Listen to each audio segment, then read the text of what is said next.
ask why they would shoot the Raddus first. I'm pretty sure I told you about this, but like the conversation went on, and basically he argued the reason they wouldn't have shot the Raddus first when they arrived was because they wouldn't know how many life forms are on the Raddus, because life form scanners only work on small pods, as proven by A New Hope.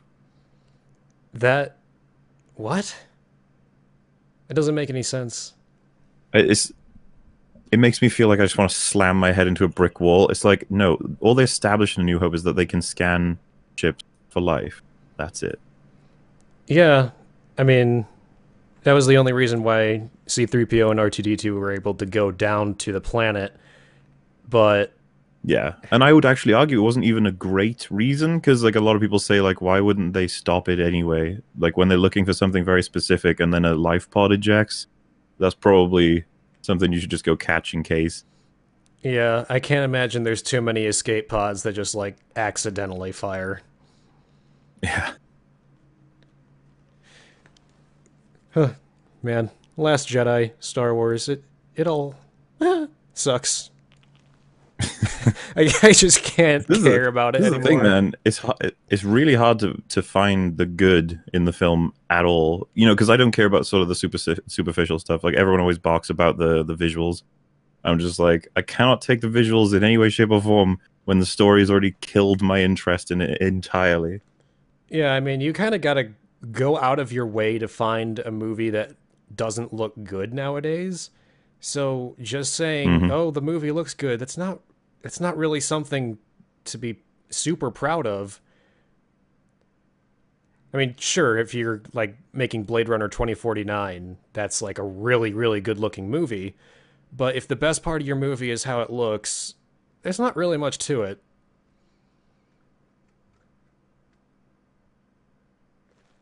It's but the themes, dude. What about the themes?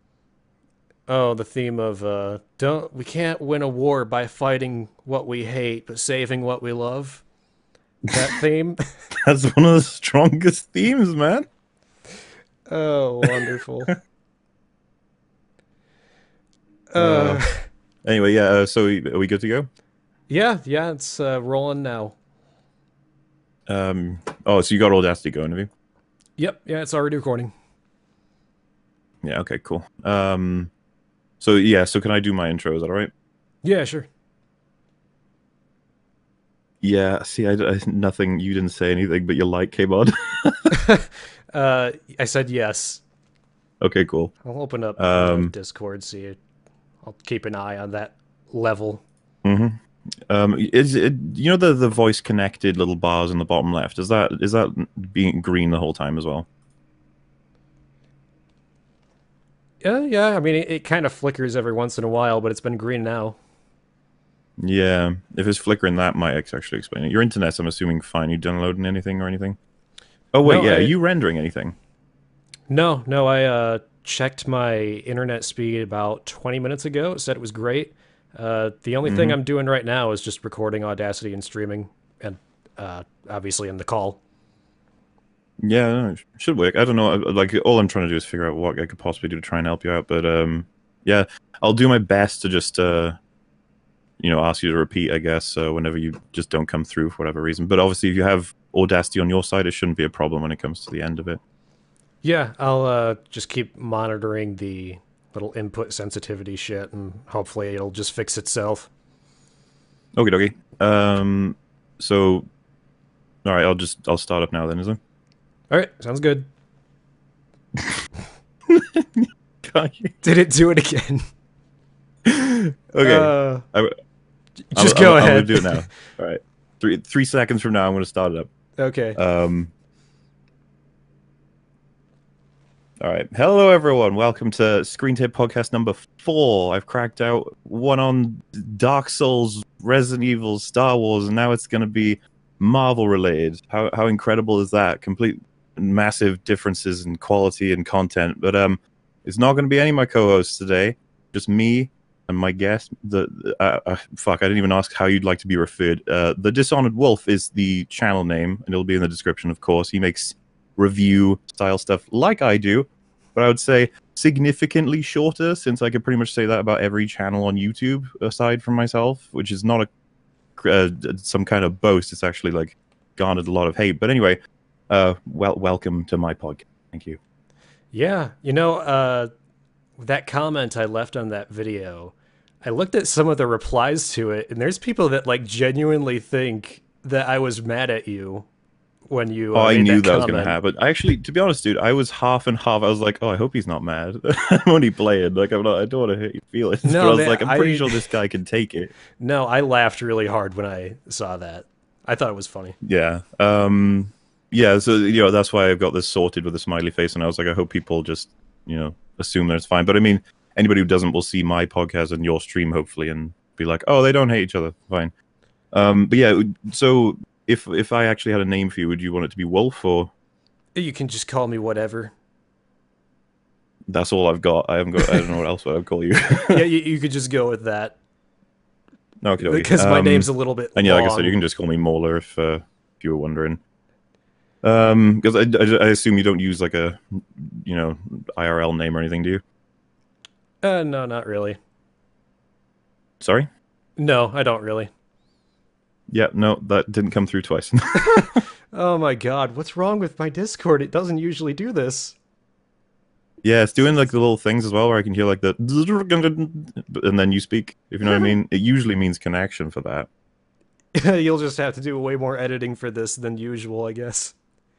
Yeah, no, it's cool because all I'll do, right, what I'm saying right now won't be in my final, but I'll try and fix it so that it's as smooth as possible on my end. But anyway, yeah, so did you say you had an IRL name or no? Or do you not use it, I mean? I just don't really use it. All I heard was use it. I don't use it often, no. You know what the solution might actually be, by the way, is if you can make your sentences at least about 6 words, I think it might actually come through. Because every time you do quick answers, I don't hear anything. At least 6 words. That's going to be real interesting to work with. Yeah, see, because I didn't hear anything for about a second, and then I heard the rest of your sentence. That actually might be a weird solution. Anyway, so yeah, I'll go by Wolf. That's cool. So the whole issue was it started out. I watch every Marvel film. I really like Marvel. I don't think Marvel's great. I really like Marvel. There's a strong difference. Just because superheroes are cool. I've definitely got the whole childish perspective on how I like watching superhero stuff, just like any other kid does, sort of thing, but as now grown up. But as someone who criticizes movies constantly, I do have a perspective on whether or not they're of quality or not. Like, they keep changing. Marvel is because Marvel's so big now, it has movies all over the place in terms of quality, and it often comes down to directors, writers, and everything else, because you could be like, Disney ruined this one, Disney ruined this one. It's like, possibly in production, but a lot of the time the better ones, everyone goes to the directors. They're like, oh, they made this one good. Like Winter Soldier is looked at as really good because of the Russo brothers. And then they did Civil War, and they're doing Infinity War as well, which I'm actually happy about just because I love Civil War so much.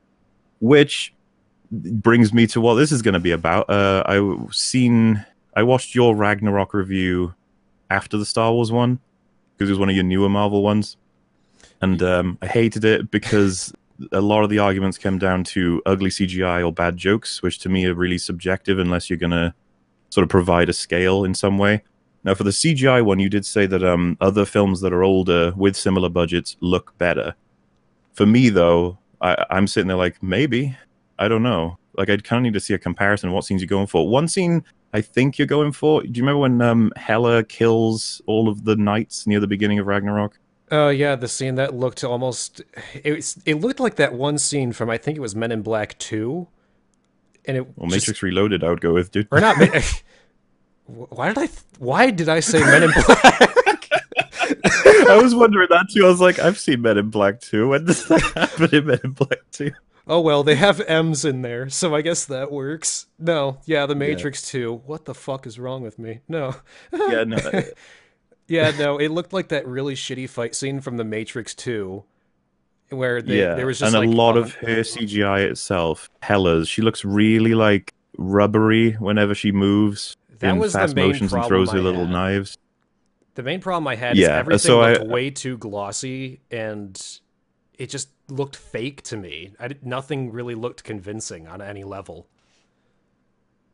Yeah, also there's a lot of CGI I think looks great in the film. See, so if I was to try and get through it myself, I would have like a strong like look at loads of screenshots and try and compare and figure out if it's more the aesthetics of it versus the actual quality. Because obviously a lot of I forget the trash planet's name, but it's really like bright green and yellows and there's all this different stuff all over the place. And one of the first things I heard from people who liked the film was how gorgeous the place looked, and then loads of people were like, no, it looks ugly as hell. So I was just sitting there like, so is this subjective, or is there anything I can actually draw from this? But you know, I I let it go, right? So because moving on to the comedy side of it, I completely understand someone not liking the jokes because that's totally a thing that happens with humans.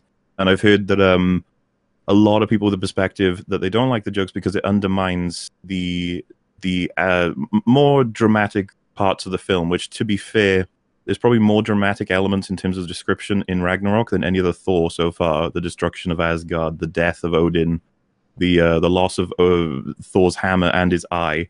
It's like, shit, these are really significant things. It's like, yeah, but you're not going to feel it really because it's so comedic in tone that you don't sit with these things, you don't absorb them, they just happen and you're gone. So I understand the people saying it ruins the tone. However, I feel like the film makes it clear from the outset that it's going to be a comedy. So I wasn't concerned with them making the tone accurate for these things happening because they play them all for laughs for the most part.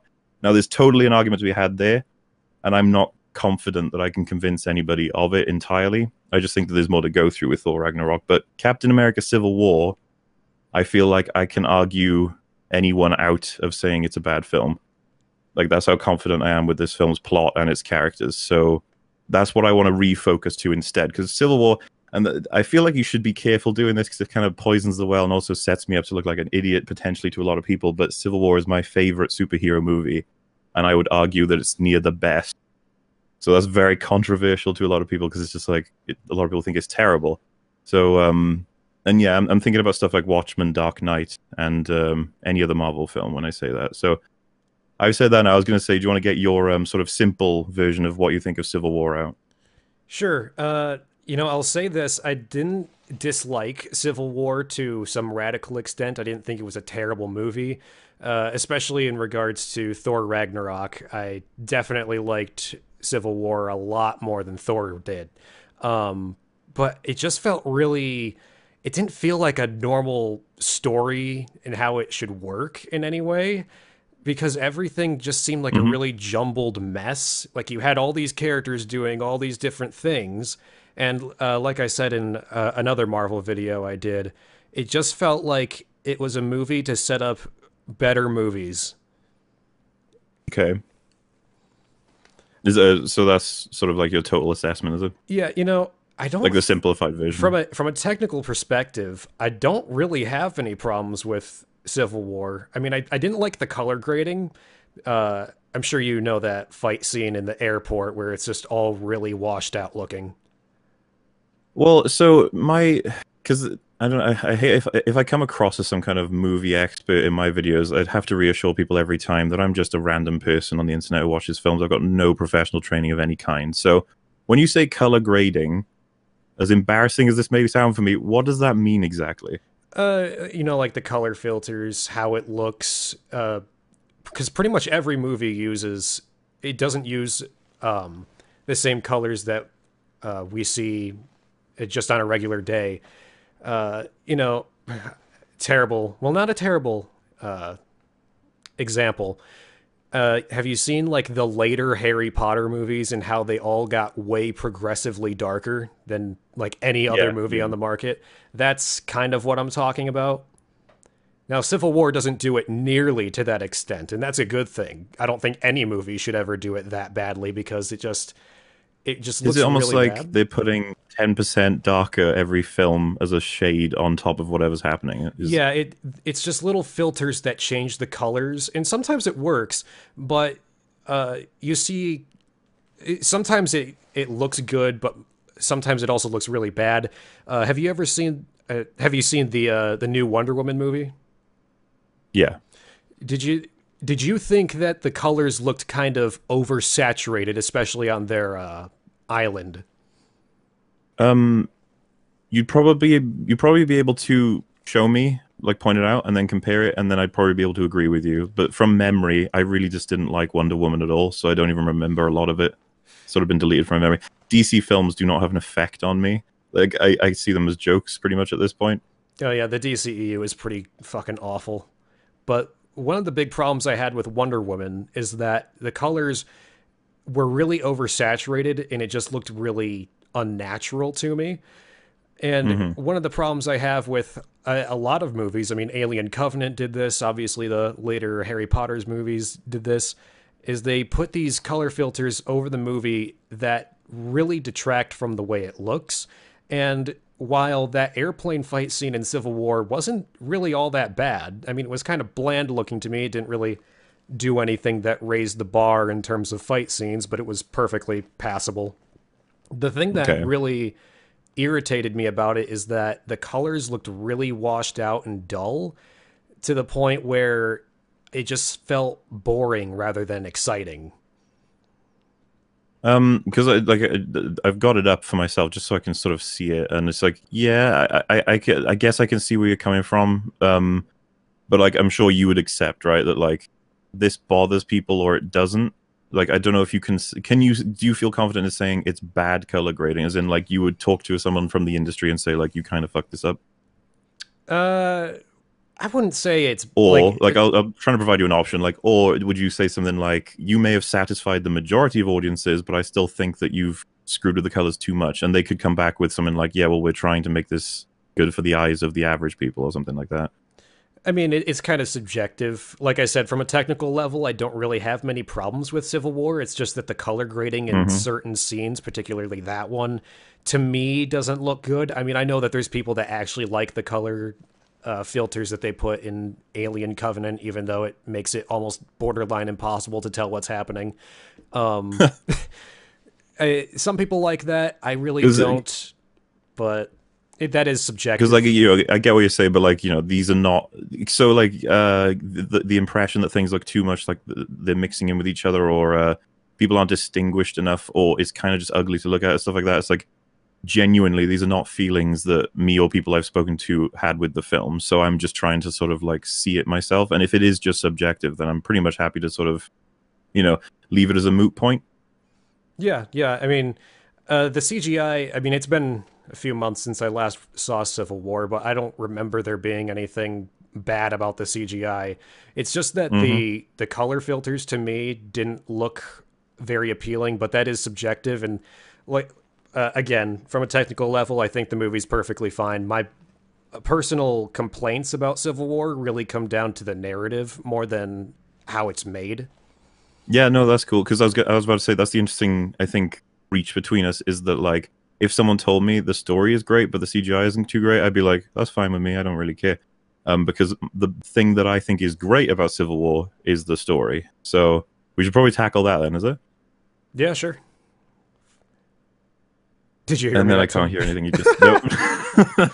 Man, maybe I do need to speak in like longer sentences, but yeah, we can go ahead and do that. All right. So I was thinking like the best way the way I usually do it on my channel is chronologically. So, but I don't know if you maybe want to sort of break it down in sort of bits that spread across the film. Like maybe, for example, you want to tackle Iron Man as a whole throughout the film, and then Captain America, and then the story or whatever. So I was going to say I leave it to you if there's a particular way you'd rather do it. Unless you want to, we could go meta first. If you want to talk about does it affect a film's quality if they're if you needed to see Captain America 1 and 2, and if you needed to see the other Marvel films, we could talk about those two concepts first. Yeah, let's do that, because Civil War it doesn't really feel like a Captain America movie to any extent. I think the first Captain America movie, for starters, it's fine. It's enjoyable, nothing great.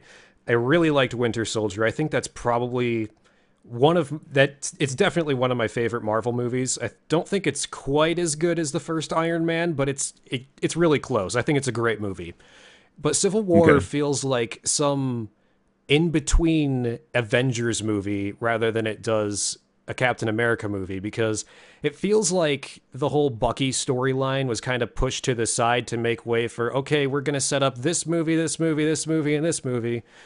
Like, hey, remember Ant-Man? We're going to make another one. Oh, hey, remember Black Panther? We're going to make that too.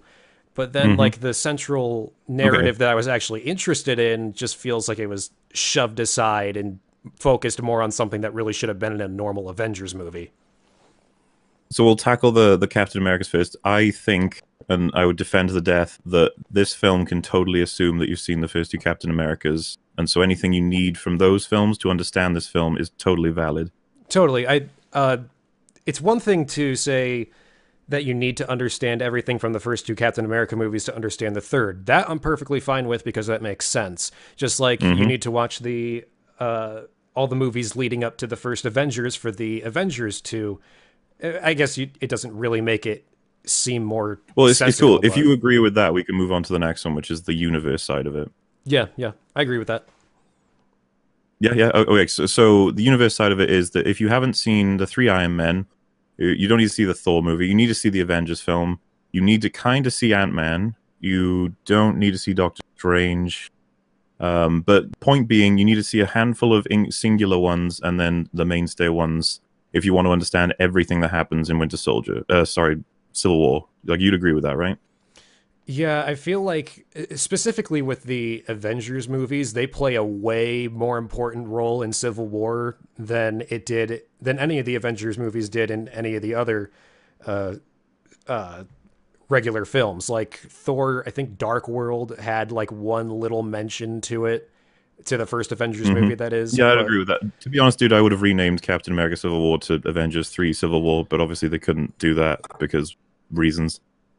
Yeah. I'll never know why, but it's a film that shares screen time for Cap and Iron Man pretty much equally, and they're both extremely important in terms of what happens in it. So it's like, how is this a Captain America film, strictly speaking? And why is every Avenger in this? Like, literally every fucking Avenger aside from maybe Thor, Hulk, Doctor Strange, and all of them turn up in Ragnarok as a sort of like to make up for them not being in Civil War. So yeah, I think it's more of an Avengers movie. I'd agree with that. Yeah, and for clarification, that's not really the issue I have. I mean, if it was just like they named a Captain America movie, or if they named an Avengers movie a Captain America movie, I mean, that would be stupid, but that's not really the crux of the issue I take with it. It just feels like they have all these different ideas that really should have their own movies and jammed them all into the same film without really... so I'm going to guess you're referring to Black Panther and Spider-Man, are you? Those two are very egregious examples, yes. The worst parts of the movie. Spider-Man really didn't need to be there. Black Panther, I mean... Well, I'm not a comic book reader, at least not superhero comic book reader, so... Oh, wait. We should disclaimer this. This conversation and debate, whatever, is taking place assuming nothing about the comics, because I don't know anything about them, really. And I don't think Wolf does either. So we're just going to stick to what the universe is established and dealing with, basically. Yeah, it's just based off of the movies, not the comics. Yeah. That's a whole different conversation. But I said in the second Marvel video I ended up doing that the big problem I had with the way they revealed Black Panther is that there was absolutely no indication that he was anything more than just some random black guy that the movie put this weird amount of emphasis on.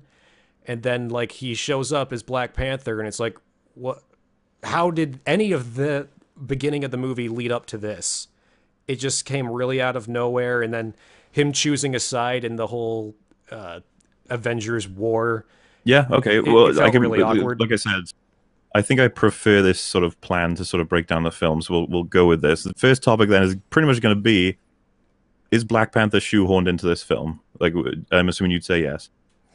Yeah, I mean, there was maybe not as shoehorned as Spider-Man, because I really don't feel like he offered anything to the movie. Black Panther at least had like a story. We'll do both of them, because this is how strong I think the film is. We'll do both of them. So, do you want to go? I'm assuming you think Spider-Man's the easier target. If you want to go with him first, we can do that, or Black Panther. Yeah, Spider-Man, I mean... Unless you were paying attention to the news with Marvel, not just watching the movies casually, Spider-Man had like no... If you hadn't been watching the news and like listening to what Marvel was doing, you wouldn't have even known that Spider-Man was going to be in the movie. So when Tony Stark... If we assume... he's a complete surprise, right? Let's assume we don't know anything about Spider-Man when watching this universe. We would just be like, what the fuck? It's a kid who's like a in a red onesie firing webs and stuff. What the hell is this? So like I'm happy to go with that as the perspective. Yeah, the problem I had, like, Tony Stark just knows about him, even though Hmm. in this universe he had not even been established yet. And then he's like, "Hey, you're a kid who can shoot webs out of his wrists. Wanna help me beat up all my friends?" It just seemed Okay, really out of so nowhere. they do give you a good. I actually think Spider-Man is 50-50 for me, which is given more setup. But Spider-Man's the whole premise to me is that this universe is running, and we're aware that there are super people everywhere. Even Vision has the line that like special people with abilities are propping up more and more and more ever since Iron Man started all of this. Um, so Iron Man's been all around the world. He has incredible technology. He can probably pick up when certain interesting things happen. And of course, he references on his little phone that he's there's security footage of this guy running around in what looks like a ridiculous suit with the ability to what did you say? Something like stop 3,000 pounds running at 30 miles per hour. And he was like, that's pretty impressive. And you can run around. And then he knows about the webbing as well. And he said the most impressive thing about him was the high tensile strength webbing. So he knows about all of it. Is it possible for Iron Man to know all this? It's like, well, I think with the technology we've seen with him, it's more than reasonable. And he could be like, okay, but Spider-Man comes out of nowhere, right? And it's like, well, if he'd been existing in this universe, which is more than reasonable to assume, because we got plenty of powerful people all over the place, and I'll get to this with Black Panther as well. Then Iron Man's going to have spotted him. A 16-year-old, I think he is. So he's probably just keeping an eye on him. As long as he's only saving people from petty theft, whatever, then just leave him alone. It doesn't really matter. But now that he's got this huge problem where he needs to stop several strong heroes, not necessarily kill whatsoever, stop them, tie them up, send them to the government in prison so they can sort out signing the accords. And so who is the perfect person you can think of for getting people strung up? Uh, well, him, obviously. But So I think he's bringing him in because he's like, this guy is super strong, super fast, super agile. I can give him a good suit that'll match his abilities, and he can string people up. And what does he say in the fight? He's like, what we discussed, web them up. And he's like getting distracted because obviously he's a kid, but he does do that in the fight. He just a bunch of things get in his way. He starts stringing up Falcon and Winter Soldier, but then the Falcon fucks him up with the little droid thing and sends him out the window, and then they all end up getting distracted by the giant Ant-Man. But you remember, like, he has the 1v1 with Captain America, and Captain America fucks him over by spinning his webs into him and, like, knocking the thing on him. So I was just going to say, Spider-Man, like, I'm sort of covering Spider-Man as a whole, to me, makes sense. And the fact that they gave him such a big scene between Tony, the ant, and him, I was, like, kind of surprised with how much development they gave him before they had the payoff of him being in the fight.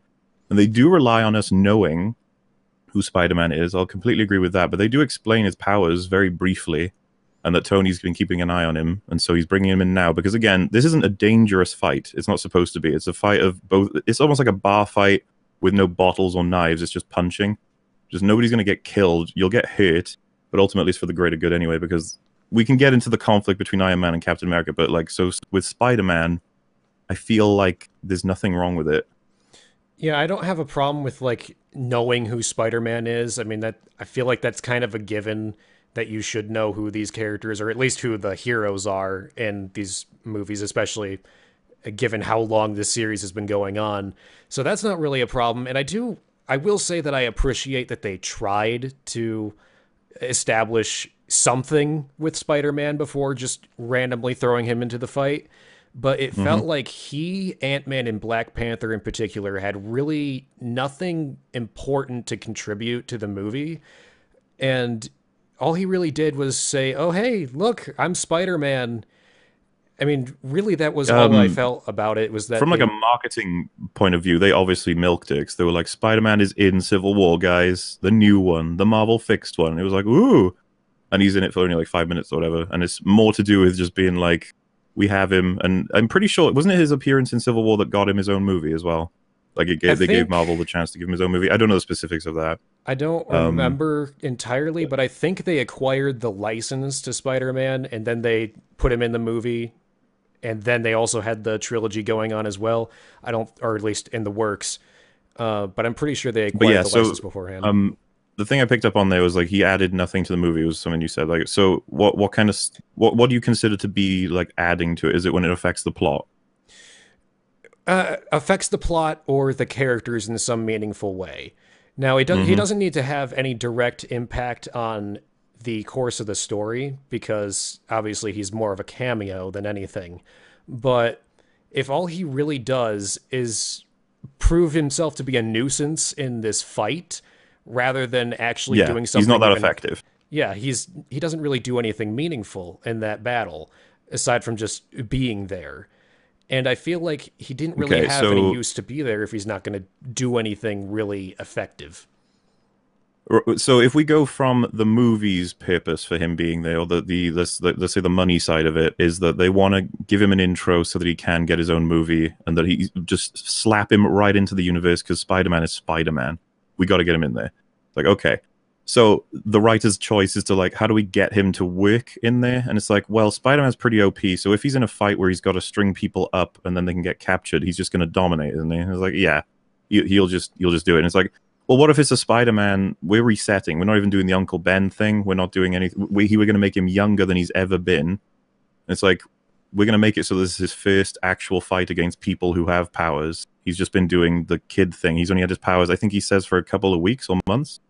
So he's completely inexperienced. And if you judge from Homecoming, he's actually pretty reckless and idiotic when it comes to his powers, and he fucks up a load of shit. I think that it's just about how much you can suspend your disbelief about how good Spider-Man is in the fight. In terms of, because so what I'm trying to argue for is like he didn't even affect anything. It's like, yeah, but it's believably ineffective. This is why Tony tells him to leave, because he doesn't want him to actually get killed. Because Sure. he's just like kind of an idiot. And so for me, it was like they had to implement Spider-Man, and I think they gave us a hell of a lot more than they actually needed to. He could have just shown up, and Tony could have been like, "Yeah, this is a guy I know," and I would have been right on your team, criticizing the hell out of it. But I'm not even kidding when I say it's something like a 20-minute scene of him and Tony just going back and forth and back and forth and establishing everything, setting everything up, and Tony being basically like, "It's time I'm bringing you in," which is something they've done with other heroes. Was that Um, really a 20? I mean, like I said, I haven't seen the movie in a I'll while, but I don't I remember will it being that long. I will find out for you right now Are you? because like I said, I'm We're talking surprised at about how. when he meets him in his like bedroom, right? Oh well, I would go from Spider-Man walking into the room and seeing Tony and his aunt, because that already we're getting loads of lines that establish the characters and develop them. Like he's obviously timid. Tony's doing something sneaky. We have no idea what's going on, and the aunt has back and forth, basically letting us know that she has no idea what's going on. So I would just argue that this is already giving us his character. Sure. And that I don't really think the way he was established was all that bad. It's just the way he was utilized that I thought was kind of pointless. Oh, you know what? I'll completely kowtow to it. I'm full of shit. It's like 7 to 8 minutes, I I, think. I, I definitely didn't remember there being a 20-minute scene in their Yeah, like bedroom. I said, I just I'll tell you what it was. I was just impressed with how much time it actually. I was like, this scene's still going. I was just like, they've actually put a decent chunk of time into giving us a setup to Spider-Man instead of, like I said, because a lot of people had this criticism. I was just like, why wouldn't it? He just appears, right? Like, wouldn't that just be it? And it's just like, no, they actually do put their time in, is what I'd argue. And that's another thing that I think is so good about Civil War is they do not lose a chance with dialogue. There's so much exposition everywhere, and I feel like that the only way I'd be able to prove this to you is if we watched the film together and I kept pausing and sort of pointing things out to you, because like it's there's not in like a pretentious or condescending way. I just mean it like I only found this out when I rewatched it recently. I started like listening to every line, and I was just like, oh, that sets that up, that explains that, and I was like, shit, this is actually really good. Like in terms of something to appreciate as writing, that's all. So Yeah, your overall thing. uh, No, go ahead. well, the thing with Spider-Man is though, when I really think about it, because I usually forget that he's even in the movie, Ant-Man is probably the worst offender of things that just really did not need to be there at all, more so than Yeah, Spider-Man. okay. But the We thing, can, because I was going to say we've got Ant-Man and Panther left. We'll totally do them. yeah, but the thing that's different with Spider-Man from how I felt with Ant-Man and Black Panther is that Spider-Man at least did have like some setup to who he was and who he was going to be as a character and what he was going to do in the movie. But the other two were just kind of thrown in there. The difference is that Ant-Man and Black Panther at least had a little bit more to do than Spider-Man. It was different in the sense that Spider-Man was set up pretty well, or at least reasonably well in the context of him only getting like 8 or so minutes to talk. But he just wasn't utilized well after that point. Whereas Ant-Man and Black Panther were really badly introduced, but utilized a bit more effectively. Okay. So I don't know. Let's just put it this way then, because we're gonna have we unfortunately we don't have hours and hours. I wish we did, but because I would keep going and trying to figure it out. But like, so would you say that at least your perspective on Spider-Man has gone up a bit, at least his position in the movie? What do you mean by my perspective of him? You mean like, do I like him in the movie after this conversation, or like him as a character? Do you think his implementation was a little bit better than you did before? In terms of how he was set up, I do agree with you that I think the setup was all right. The introduction was pretty good. It's just that how he was utilized beyond being introduced as a character that I wasn't a big fan of. You wanted him to have more effect, is kind of what you're saying, is it? Essentially, yes, because you can introduce a character, but if he's not going to have some meaningful impact on the course of the story or the characters, then it feels like you're just putting in filler rather than making something meaningful. And so, again, I haven't even seen the new Spider-Man movie, so it could very well be pretty good, and it could be way better set up than what he was given in Civil War. But it felt like Civil War was just like, oh, hey, we're making a Spider-Man movie now. We're going to give you a little introduction, and then that's going to be pretty much his entire contribution to the movie, just introducing you to him to tell you that there's going to be a new Spider-Man movie. That's absolutely fine. So what I would say is that for Civil War's plot, Civil Wars, Spider-Man barely does anything. He's more just around. But then I would be like, I don't consider that an issue almost whatsoever, considering the context of the Marvel Universe. Spider-Man's payoff is in his own movie, is going to be in Infinity War, and wherever else he does, just like anyone else who gets introduced quickly or used quickly back and forth, because they're allowed, they have this sort of allowance in the Marvel Universe. However, I will make a caveat that I only allow this if the film stands on its own regardless. So does Spider-Man, without Spider-Man, it doesn't take away from the plot whatsoever. The plot is already so we'll get to how solid the plot is, obviously, but from my perspective, if you were to conclude that the plot is solid, does it matter that Spider-Man does or doesn't add to it? For me, no, because he serves a purpose. The writing makes sense for why he was found when he was, why he was implemented when he was, and why he was taken out when he was. However, it's given us a quick intro. We know who he is, so they can hit the ground running in Spider-Man: Homecoming. Like I said, they skip the Uncle Ben story, as well as they skip his origin powers as well. They go straight into a genuine Spider-Man film, which is something I really liked. Instead of just doing something we've seen with Tobey Maguire and guy from Social Network, I've forgotten his name. Andrew Garfield. Oh yeah, that's the one. Yeah, fucking hell, it like lagged for me. I just hit Garfield, and I was like, "What's he got to do with this?" Yeah. Oh, yeah. I can imagine how confusing that would be. Yeah. No, the only reason I even remember Andrew Garfield's name is because I really, really, really hated those movies. Yeah, no, that's fair, and I would never defend those. You're not going to catch me doing it. So, yeah. So for me, Spider-Man not being effective on the plot doesn't bother me because the writing took care of it in terms of explaining why. Yeah, I guess he wasn't really something that I found bothersome so much as I found him unnecessary, because yeah, I could definitely see that. It's just that it's sort of how much impact does that have, him being unnecessary? Do you like any of the jokes he had, out of curiosity? I don't really remember there being too many jokes I laughed at in the movie. Nothing that I found like just dumb like I did in Thor Ragnarok. But right, like I said, it's been a while since I watched the movie, so no jokes really come to mind. like I'm sort of leading somewhere with this. So like for instance, when he locks arms with Winter Soldier and he says, "You have a metal arm," that's awesome. And it's like I think I the did reason laugh why at that that. works for me so well is because again, 16-year-olds or whatever, just thrown into a fight with other super people. And he's like, "What's this guy's thing? He's got a metal arm. That's awesome." So I was really on board with it because I was already like, "This is the character. This is Spider-Man." You know, and you could argue that that's irrelevant of the film, right? And it'd be like, well, it's a kid, and that's what's been established, and that's a completely new dynamic for these lot. It's like everybody's grumpy adults. So we've got this kid who doesn't even understand what really the point of this is. He's only been told by Tony that a Captain America is wrong. So like, I'm sort of trying to argue for substance here, like content, in that it was entertaining having Spider-Man there, and that's a completely subjective term. But obviously, if you agree to it, then it's true, at least for us two. I'd say that the way his character was written, in the sense, again, haven't seen the new one, so I'm not really able to make a big judgment on who he is Yeah, in that's cool. context of the We other should probably films. move on because I don't want to. I do want to get to the plot eventually, but I'll go for Ant-Man's easy, right? So it's he's literally thrown in from the back of a van for the fight and then booted out of the film almost immediately.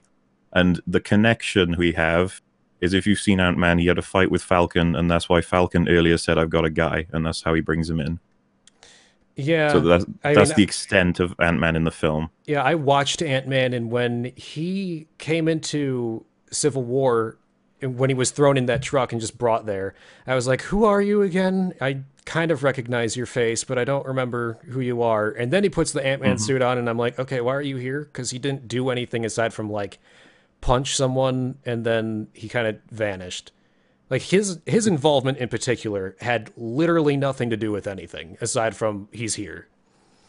So he's the reason Captain America and Winter Soldier managed to make it to the base. What did he do with that again? I'm waiting for you to be like, "What?" I don't remember Um, that. I mean, so I okay, even so read I'll a. start from the beginning.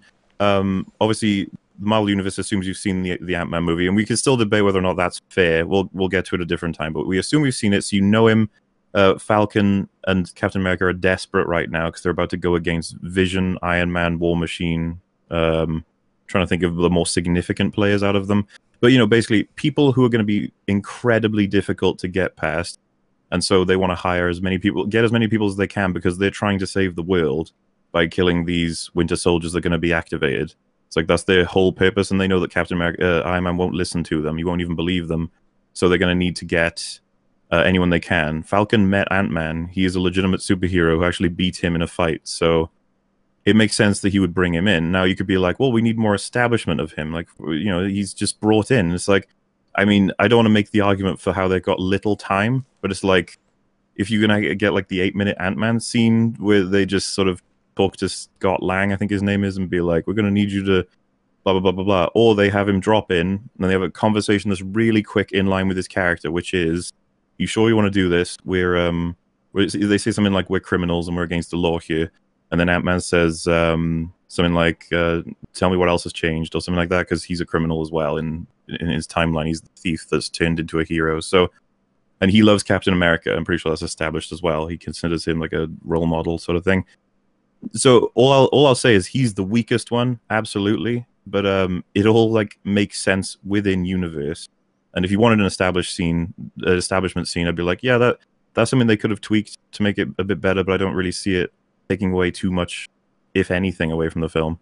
Well, I do want to get to that, but I do want to ask, when you say that he allowed Captain America, Iron Man, and Winter Soldier to get to that base, do you mean like he just fought so he was able to at He least do distracted something? Iron Man, War Machine, and Spider-Man all at the Okay. same time. When you said that, I was like, did I miss a point in the movie where he like hacked into something? No, And no, no, no, no. I was really confused about that. So Because in fairness, he's the key component to the fight that they managed to escape. You could argue that Vision is the reason they actually get there, and I wouldn't have a problem with that. But the only reason they have a chance of escaping is Giant Man basically completely fucking over Iron Man, War Machine, and Spider-Man at the same time. It's only Vision that manages to barely stop them, and then he fucks the whole thing up. sure. But I So to feel like me, just he serves quite a purpose. I mean, I feel like just participating in a fight and like doing what basically every other character in that scene is doing doesn't really Yeah. constitute him really being thrown in there, especially when at that point at least he had absolutely nothing to do with any of them aside from just being in the same universe. It I mean, he knew Falcon. Like I said, if you want to discuss whether or not it's fair to be referencing these things when they're not from the movie itself, I'm totally on board with that. But Sure, but he did know Falcon. I was meaning like more of the main characters, you know, like Iron Man, Captain Oh, right, America. right, right. Like he didn't really have anything to do with the Avengers specifically. I mean, Falcon, how much has he had to do with the Avengers aside from like popping in a couple times in those movies? You're And right. And I would have way preferred them give more setup to it. All I'll say is the film is dense with things happening. And like we could have had that scene instead of Spider-Man's, or we could have had those two instead of more from I think his name is T'Challa, the Black Panther. yeah, So I think I'm happy to concede about Ant-Man, but he does serve more than no purpose. He is actually used for something, and his introduction is in line with his character. It's sure, just I'll give you that. there's not much to go on, and yeah, it would be great to know more of why he's actually so happy to do this.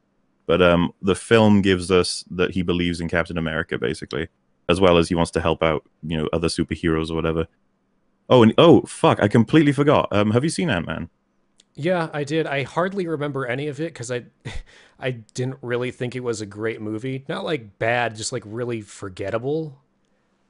That's cool. So there's a scene. Well, there's a lot of scenes. The whole film is actually built on this. The selling of weaponry is not something the old Ant-Man wants, and they're trying to prevent people from doing it with Ant-Man tech. And the initial flashback with Michael Douglas establishes that Howard Stark, Tony Stark's dad, was trying to get him to sell it, as far as I know.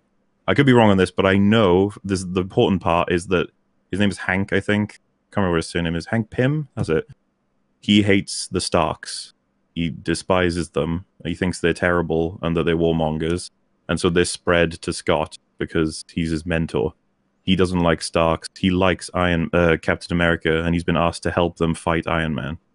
Yeah, So this is why I'll for give you me, that yeah. does So this make is why sense for when me you I was say like, that. yeah, his motivation. I was like, that's pretty strong. But I totally agree. They definitely could have done more. A tweak there would have been better. But I do consider it in the grand scheme of Civil War to be negligible. It's like that's just something that could have been a little bit better. But I'm not. Yeah, No film is perfect. That you sort of know, argument. the one thing I that really bothered me about Civil War wasn't so much that the characters were there.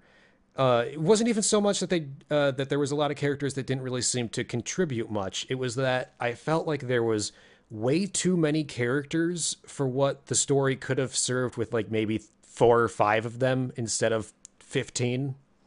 Do you mean like sort of spend more development on the ones we have rather than involving so many that you give few developments to? Yeah, I mean Scarlet Witch, sure, she had some involvement with uh she threw the bomb into that, was it a hospital?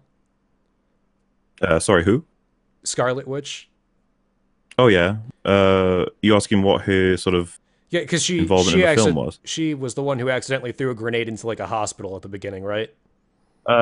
Yeah, that's what she did. Yeah, Yeah. so I understand her involvement, but it felt like there were way too many characters that had to deal with this, especially when like in the background you're more well, the movie tried, I guess, to focus on So all the stuff with that's why Bucky. this is more of an Avengers film to me than it is Captain America. But the argument I'm assuming would come to we're spread too thin. Is that kind of where you're going with it? Maybe not spread too thin, just like there was way more than there needed to be. Because I get the whole idea of like maybe the Avengers should have more restrictions because they have caused a lot of destruction in the past. I don't Mm-hmm. feel like that needed to include like almost every single Avenger beating each other up for it. I think that could have been settled between a few of them, but also a good portion of it was also focused on Tony Stark and his feud with Bucky, because it seems Mm-hmm. like the movie was trying to focus on both of those at the same time, and it just felt really off because they didn't give enough development to either one. So you have this big fight scene over the whole we need to have more restrictions, and then that goes to, I think maybe like 20 minutes later in the movie, they have a fight scene because, oh, Bucky accidentally, or not accidentally, killed Tony Stark's parents when Oh, he wasn't we're gonna get in to his that right one. mind. But all I would say then is like I would need like what character do you think was sort of squandered thanks to this in some way? Because obviously the fact that so many people are there, and you'd be like, there's just too many people there. It's just too like hard to believe that all of them would be there. I consider it the complete opposite. You know, Iron Man 3, when the president gets kidnapped and mysteriously every single superhero is missing aside from Iron Man. Yeah, Like that frustrates the hell out of me. But the idea that the Accords are happening right now and that the Avengers as a team are trying to sort out whether or not to sign a thing that'll basically mean they cannot attack anything in future, whether or not someone says okay, basically involves every single human that's got superpowers or considers themselves morally good. So there's more reason in Civil War for everybody to be collecting up than there is in basically any of the Marvel film. Before Infinity War, I'll argue, is more because it's literally the end of the world. sure. I mean, So what I'm trying to argue for is that there are in-universe and in-film writing reasons that make it so that I'm immersed because I'm like, why are all these superheroes here? And it's like, this is why. And I'm like, oh yeah, okay, yeah, that's fine. yeah, I mean, I get that. It feels, however, to me, and I know this is more of just like a personal preference thing, especially with Marvel in general, because Hmm. unlike you, I just don't really find the movies to be all that entertaining in the first place. Well, But we would agree on plenty of them being bad, don't worry. yeah, Like, I wouldn't enjoy plenty of them. but it feels like I think the ideas presented in Civil War were really good. I liked the idea of maybe we need to have more restrictions with our powers because we kind of fuck shit up sometimes. And I also liked the idea Yeah. of trying to close up the whole or wrap up the Winter Soldier storyline, which I feel like was such a small part when that really should have been a far larger part of the movie. Because it feels like that whole storyline was kind of pushed to the side when that Wait, so should have been sorry, the what focus. storyline? Wrapping up Bucky's storyline and Okay, making him okay. more of a character. Um, I was gonna say, so I don't know if you want to just finish up with Black Panther quickly, because like I said, I pretty much accept your criticisms of Ant-Man, though I think there's a couple details that save him. Spider-Man, I think, is pretty much fine, and then Black Panther, I think, is probably the hardest one to criticize out of the three. So if you want to do that one next, Sure. Now, um, I don't have a problem in with. oh well, okay, I'll do my piece and then see what you think about it. Okay. So he's Black Panther's just someone we have no idea about. We're going to pretend the comics don't exist for a second, and then the opening scene is in Lagos. That's in Somalia, and so as a result of the Avengers killing a hell of a lot of innocent people in order to prevent the spreading of a poison, blah blah blah. Um, they've killed a whole bunch of people. Like that is the result screen, if you know what I mean. We have the Center for Disease Control. A bunch of people have stolen a particularly powerful item. The Avengers managed to get it back in safekeeping, but we could argue something. I don't know what the number is, but let's just say 50 innocent people were murdered. And you go, okay, by who? And it's like one of the Avengers. It's like, okay. So the king of Somalia makes an open demand, basically, that this cannot continue. And so it's like, okay. And the king of Somalia also happens to be the father of the guy from Wakanda, which is a secret city as far as I know.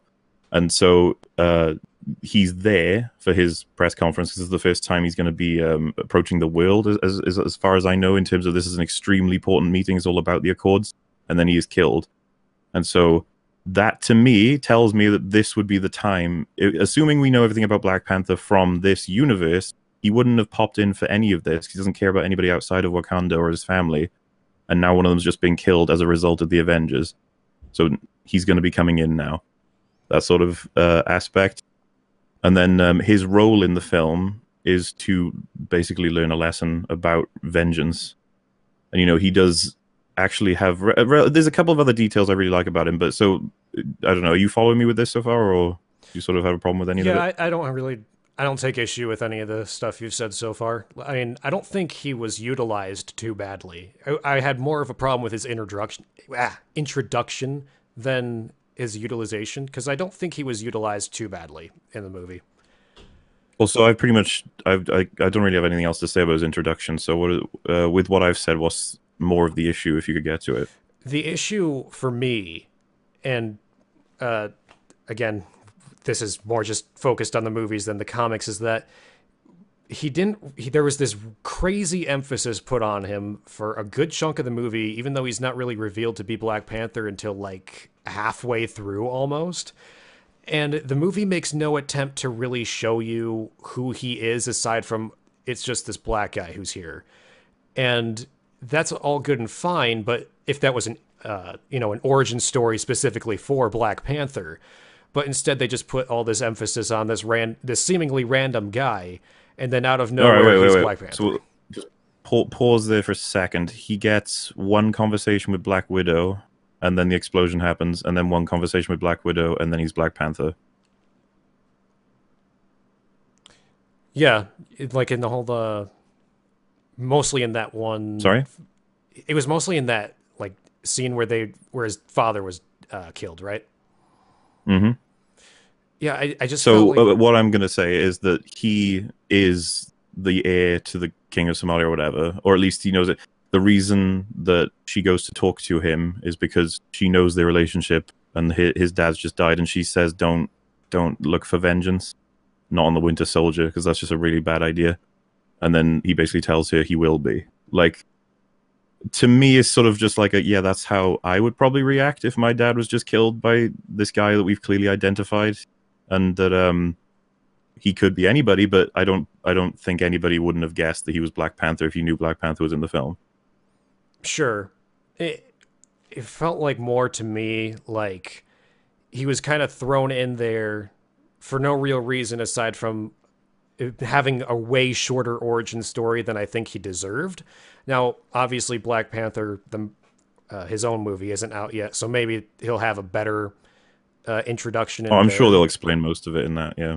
But it felt like he was a really, really rushed origin story that should have had his own movie first, rather than to put a lot of emphasis on him in those couple scenes toward the beginning, and then... I would argue he doesn't get an origin story in Civil War at all. He's a mystery. Does it matter that he's a mystery? Well, that was more of my problem, was that he didn't really have a very well fleshed out origin, aside from...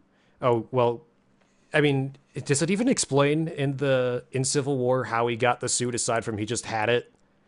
Which kind of... No, we don't get explanation for that. We don't get explanation for his powers. We don't really have a motivation beyond they killed his dad. Yeah, that was... And you could be like... That was my main gripe with it, is I don't... But the thing is, for me, it is enough for me. If a parent is just too precious, like motivation goes, that's absolutely fine.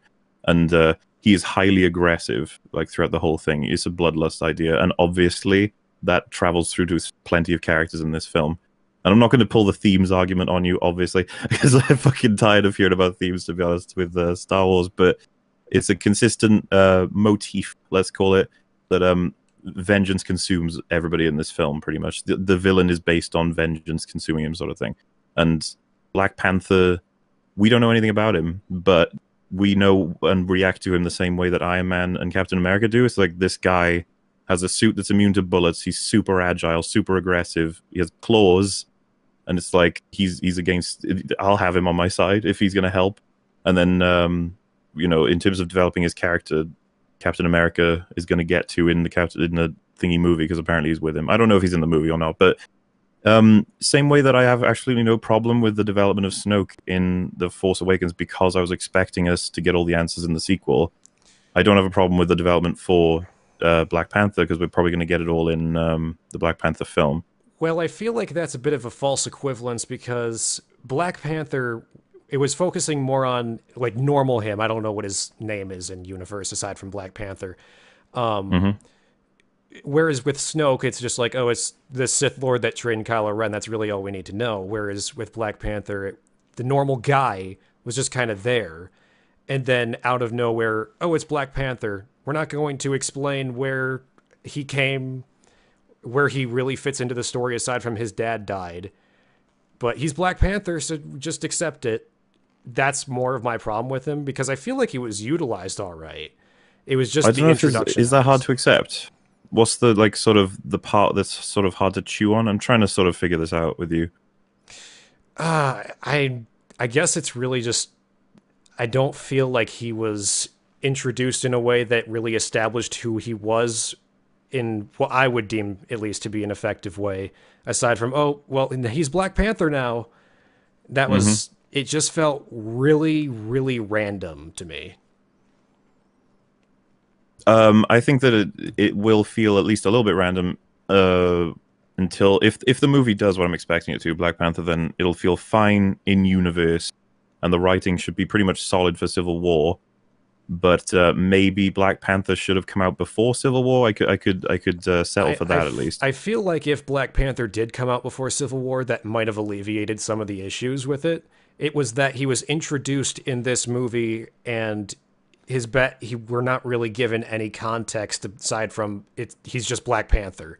That was more my issue with it, and maybe the new Black Panther movie will fix all of those problems. I'll give it that. I'll give it the benefit of the doubt for that. But Hmm. that was my main problem, is that it's just kind of contextless. Oh, well, here's Black Panther. He's in the movie now. Now, I don't feel like he was utilized too ineffectively. I get why he had a reason to fight against who was it that accidentally killed his dad? Yeah, yeah. Yeah, his involvement made sense. It was just I wasn't too keen on his introduction. And So compared if to we, Ant-Man, I think I'm getting it. If we clarify, just like in terms of putting this guy in this universe with the information we currently have, for if we get all the backstory we need from Black Panther, the reason why he's joined into this whole all this shit in Civil War, for me, the writing's tight on that.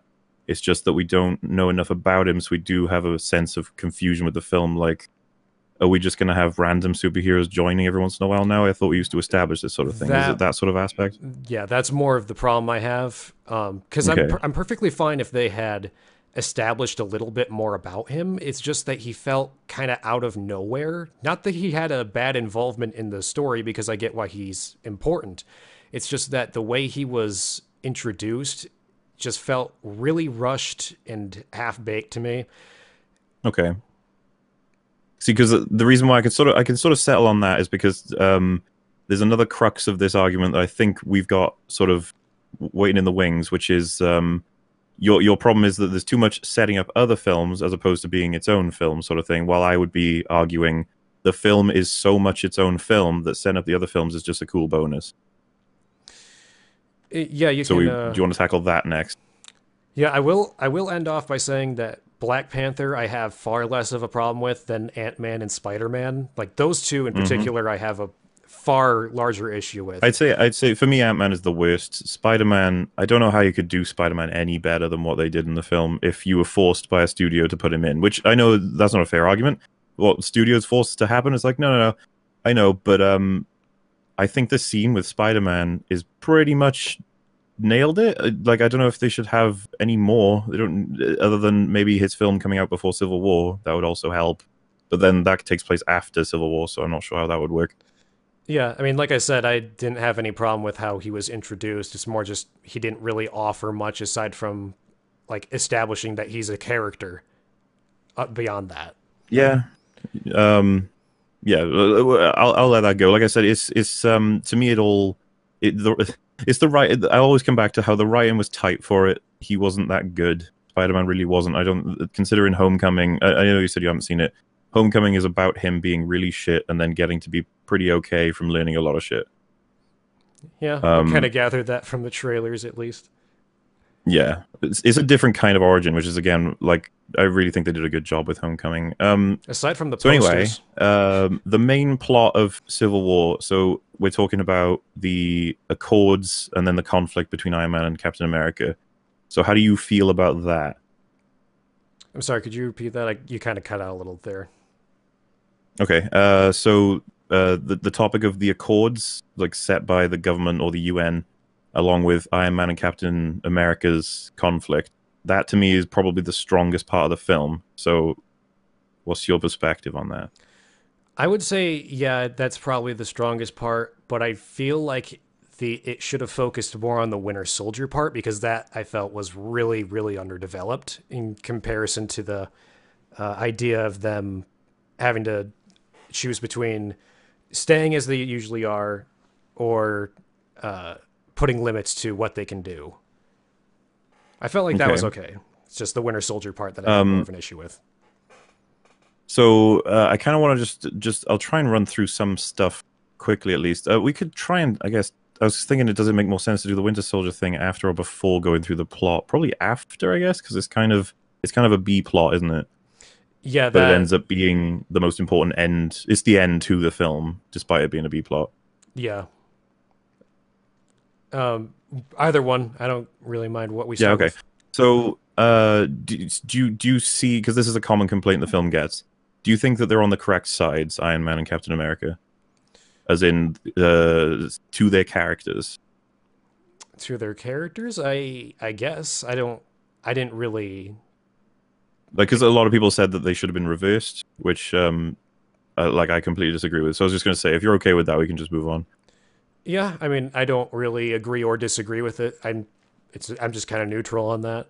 I'll accept the scenario. So let's go like just to the first oh, you did. I remember, Kieran, you had a problem with how he just bumped into the black lady, right? Yeah, I felt like that was kind of really random. How he was getting on an elevator, but when this black lady comes in and tells him, "Oh, hey, my kid died," and was it in the Avengers 2 that Age of Ultron that her son died, or was that a different thing entirely? I can't remember. Yeah, no, she tells him that her son died from Age of Ultron, yeah. Okay, yeah. It felt like, if anything, Age of Ultron itself, like everything that happened in there, would have convinced him for that scenario rather than, this woman, her son died, so he's most important, rather than all the people he's brought to harm throughout his own trilogy in the other Avengers movies. I appreciate the whole I feel, because it's obviously like, you know, you're avoiding sort of saying like this is factually blah blah blah, but it's just like I can't hugely work with how you feel about it. You know, I always have I can only tell you what happened and how I feel about it. So we'll have to see how you think about this. So we've got she was waiting for him the whole time. Like they give us the clip for how he notices the elevator's not even been pushed. She's just been waiting there for him once he finishes his little talk. How she managed to orchestrate that's not a huge shock. It's a university. She probably just put some effort into getting herself into this position because, you know, her only goal is to share with Iron Man that he's not a hero. He thinks he is. The Avengers have fucked up several times, and she wants to put it to him that he's the only person she can actually focus the anger on, right? Because that would be the awesome. If you were this person, that would be your scenario. Your kid's been killed as a result of collateral damage from these heroes that fight their battles. And if it is, especially, by the way, they obviously don't tell us this, but if it was gotten out that it was actually Iron Man's fault all to begin with Ultron, then that just makes it that much, you know, more passionate hatred for him. But either way, I understand why she's pissed at him, and the film tells us how she put herself in this position. So all we got left is, why does Iron Man take this so seriously? So there's a little thing going around the internet for a little meme. I didn't actually notice this myself, but it is an interesting tidbit. Throughout the Iron Man, I think it's in Avengers and Iron Man 2 and 3, or 1 and 2, something like that, but he makes a lot of noise about how he doesn't like anyone handing him things at all. And we've got Iron Man 3 with the whole PTSD aspect. They do it horribly in the film. However, the information is that he has PTSD from flying into the portal in Iron Man 1, as well as the whole war itself. So he's very on edge, is the whole point of his character. We already knew this. So she shoves the thing into him after he actually thought that she had a gun or whatever. And she says the name, she said what he was doing, and she's like, look at the picture, you killed him. Now, you could be like, why would that bother Iron Man compared to, like, he knows that a load of people died, right? And it's like, well, can you picture the difference that, like, the presidents always have? Like, so you press buttons and bombs go off. You get told bomb has gone off in somewhere and this many people died. It's all numbers on a screen. It's not exactly like, usually sort of, it's like, yeah, I can see that. But then, like, if a family member came up to you, tears in eyes about one person that you've just taken from them, and, like, they make an actual point of it, like, which do you think is going to affect you more? I'll agree with that. I feel like the movie, and again, as you pointed out, most of my gripes with the movie are just personal things. I don't think it's a terrible movie. I just I wasn't really keen on it. I'm kind of sorry I spent so long on that, but you know what I mean? Like, this is why, you can probably tell why I think this movie's so good, right? Like, this is how much depth I find with all of the scenes. Well, I feel that they actually put in. I may be giving them more credit, but you're welcome to call me out on anything you think that I'm dragging from nowhere. Well, no, I think that I understand why people liked it. I understand the reasons why a Hmm. lot of people liked that movie. Most movies that are kind of in the gray area of people either really like it or really hate it, I understand why they like it. And I didn't really hate Civil War. I didn't hate it at all. I thought it was a all right movie. It's just that storytelling wise, I thought it could have been done more effectively. But it, I understand exactly what you're saying with the scenario with the woman going up to Hmm. Iron Man. Because like the effort I just put into that scene, like I understand the idea that's like we should probably save that for more important sort of things that break. But if you really do find the story to be, I don't know, like fine. I'm just trying to find like if you can find the weakest part, so I can maybe try and stitch it up a bit. Because my argument is that the film is great. I use that word cautiously, right? Because I don't label many films that way. Not incredible, none of the superlative words, but great. It is a solid like 8 out of 10 from my perspective, objectively. And I want to make a video about it eventually, arguing in depth why this film is so fucking good. So I'm not going to have you here for 10 hours. I want to try and see if I can sort of maybe mend your perspective of it a little bit by going for things that maybe you do consider quite strong weaknesses. But I'm more so focused on the writing because, you know, like CGI special effects, all the involvement of characters where maybe they shouldn't have been, to me is sort of, these are sort of like a little bit superficial. I'll like say the characters thing is a little bit more important, but they're still superficial to the story being told. So if we can sort of, I don't know if you want me to refocus sort of thing. Well, I'll go back to the Iron Man and his motivations just real quick, Hmm. because I perfectly agree with you on him being more affected when someone goes up to him and tells him personally something that affected her life.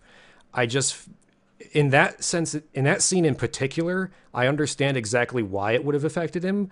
I feel like it could have been done a little bit better if it put more emphasis on he had already done a lot of things in his own movies and in the Avengers that could be considered pretty questionable. Instead, the movie makes it seem as though that's the one thing that makes him Oh, okay. completely Seem. change. Because I was going to say, like, he has done extremely questionable things, and the films have led up to him doing this, Yeah, and that was a catalyst, if you will, for something. But I don't yeah, think you can blame her doing that to him on any other scene, as in, like, it doesn't lead to anything aside from him sharing it with the other Avengers. Because at this point, I'm pretty sure Iron Man's already on board with the Accords, because we get the scene immediately after with Captain America and some others being told that Ross is waiting for them, and he puts it on all of them. And then Captain America said Iron Man's already agreed to it, like he already knows. yeah. Like I said, I pretty much agree with his reasoning. It's just that the Hmm. movie made it seem like that one thing was his entire reason for doing it, rather than a culmination of everything he's done, which I Yeah. feel like the movie could So, have better portrayed. sure, we could have had Iron Man sort of at least share with another character why he does see, you know, the other atrocities adding to this. But they do have the scene with Ross basically going over the worst the Avengers have done, and Iron Man's there for it. So, like, I'm arguing kind of for subtlety here. I adore Iron Man's character, and I infer from the scenes that Iron Man has gone from, in one, being a reckless vigilante to all the way up into Civil War being like, no, there are mature ways to go about this. We need to be responsible for our actions. We need to be, he says, put in check. Yeah, Um, and this is all as a result of all the horrible shit that's happened. And I think the biggest factor is easily Ultron. Iron Man created him, and he killed countless people. yeah. It's just that the way that the movie. I mean, if we go by the assumption that you brought up with him like already being on board with the Accord before that conversation, if you Hmm. assume that, then I don't really have much of a problem. It's that the movie made it seem like the only reason they had the conversation about the Accords was because of that one specific thing rather than culminating everything, which I feel like the movie didn't do a great job of Yeah, showing. I guess I would say that I would say the film for this is for me, so this will be a subjective argument. For me, the conversation with the woman in the elevator sealed it. So it was all something that Tony was edging towards. He was like, "This is we're gonna have to do this. Yeah, yeah, this is gonna happen probably because this is." And then he had like I said, it's a very different experience. He knows the numbers, he knows the actions, he's seen the damage, and then he had like a tearful mother tell him directly. I think he's had all of the build up to basically say this is happening now, like, enough. Yeah, I'd agree with So that. it tipped him over, is what I would argue. But again, like it could have been clearer in the film. I guess I would agree with that. Yeah, I mean, I do, Because the one thing he does do with the Avengers is he opens his argument with the killed son of that woman, instead of opening his argument with, the Ultron thing. But I guess you could argue that he might not want to do that because that was all his fault. So, it's more him than the Avengers. But well, it was Ultron that killed her son in the first place, so it kind of is all his fault. But it is all, yeah, that's definitely, he's responsible for the biggest atrocity. However, Captain America is responsible for the second biggest one. You mean? And I was gonna, like, I'm sort of implying here, do you know what I'm referring to? You mean like all those giant ships falling out of the sky and the Winter Soldier? The one. Okay. A lot of people argue that that's not good motivation because he wouldn't have killed that many people if it did like crash down and there was anybody there. And I was like, it's not just that. Those things are established to be worth like hundreds of millions. This is the government's property, and the Avengers, because one of the Avengers decided that this is like something that can be used for evil, because this is tying in with Captain America's character, which is why I love it. Those things can be used by evil people to do evil things, and they were about to, right? They were about to kill like 1/3 of the population or some shit like that. I can't remember what the thing in Winter Soldier was, but so he was like, let's get rid of them. Let's just get rid of them. He crashes them all into each other, and it's just like, if you were the government, I know this is a silly thing to say, but if you were the government and you were like, what do you mean? You can't just, why did you do that? Do you know how useful those things are in the fight against basically any threat? As the Avengers just decided, no, they need to be destroyed because we don't like who used them before. Is like no responsibility sort of thing. I don't entirely agree with that. I do understand like the perspective, but I would assume they'd have the evidence to show that the ships were literally about to kill millions of people. If they didn't have evidence, then I could understand the government thinking that way. But it's a gun. You understand? Like, so it's not, you could say to the government, this gun was about to be used to kill this person. It's like, okay, you don't need to destroy the gun. We have it now. Well, if the gun is like automated to start killing all those people, and there's only one person that can stop it before all those people die, I feel like that would be a fair justification, though.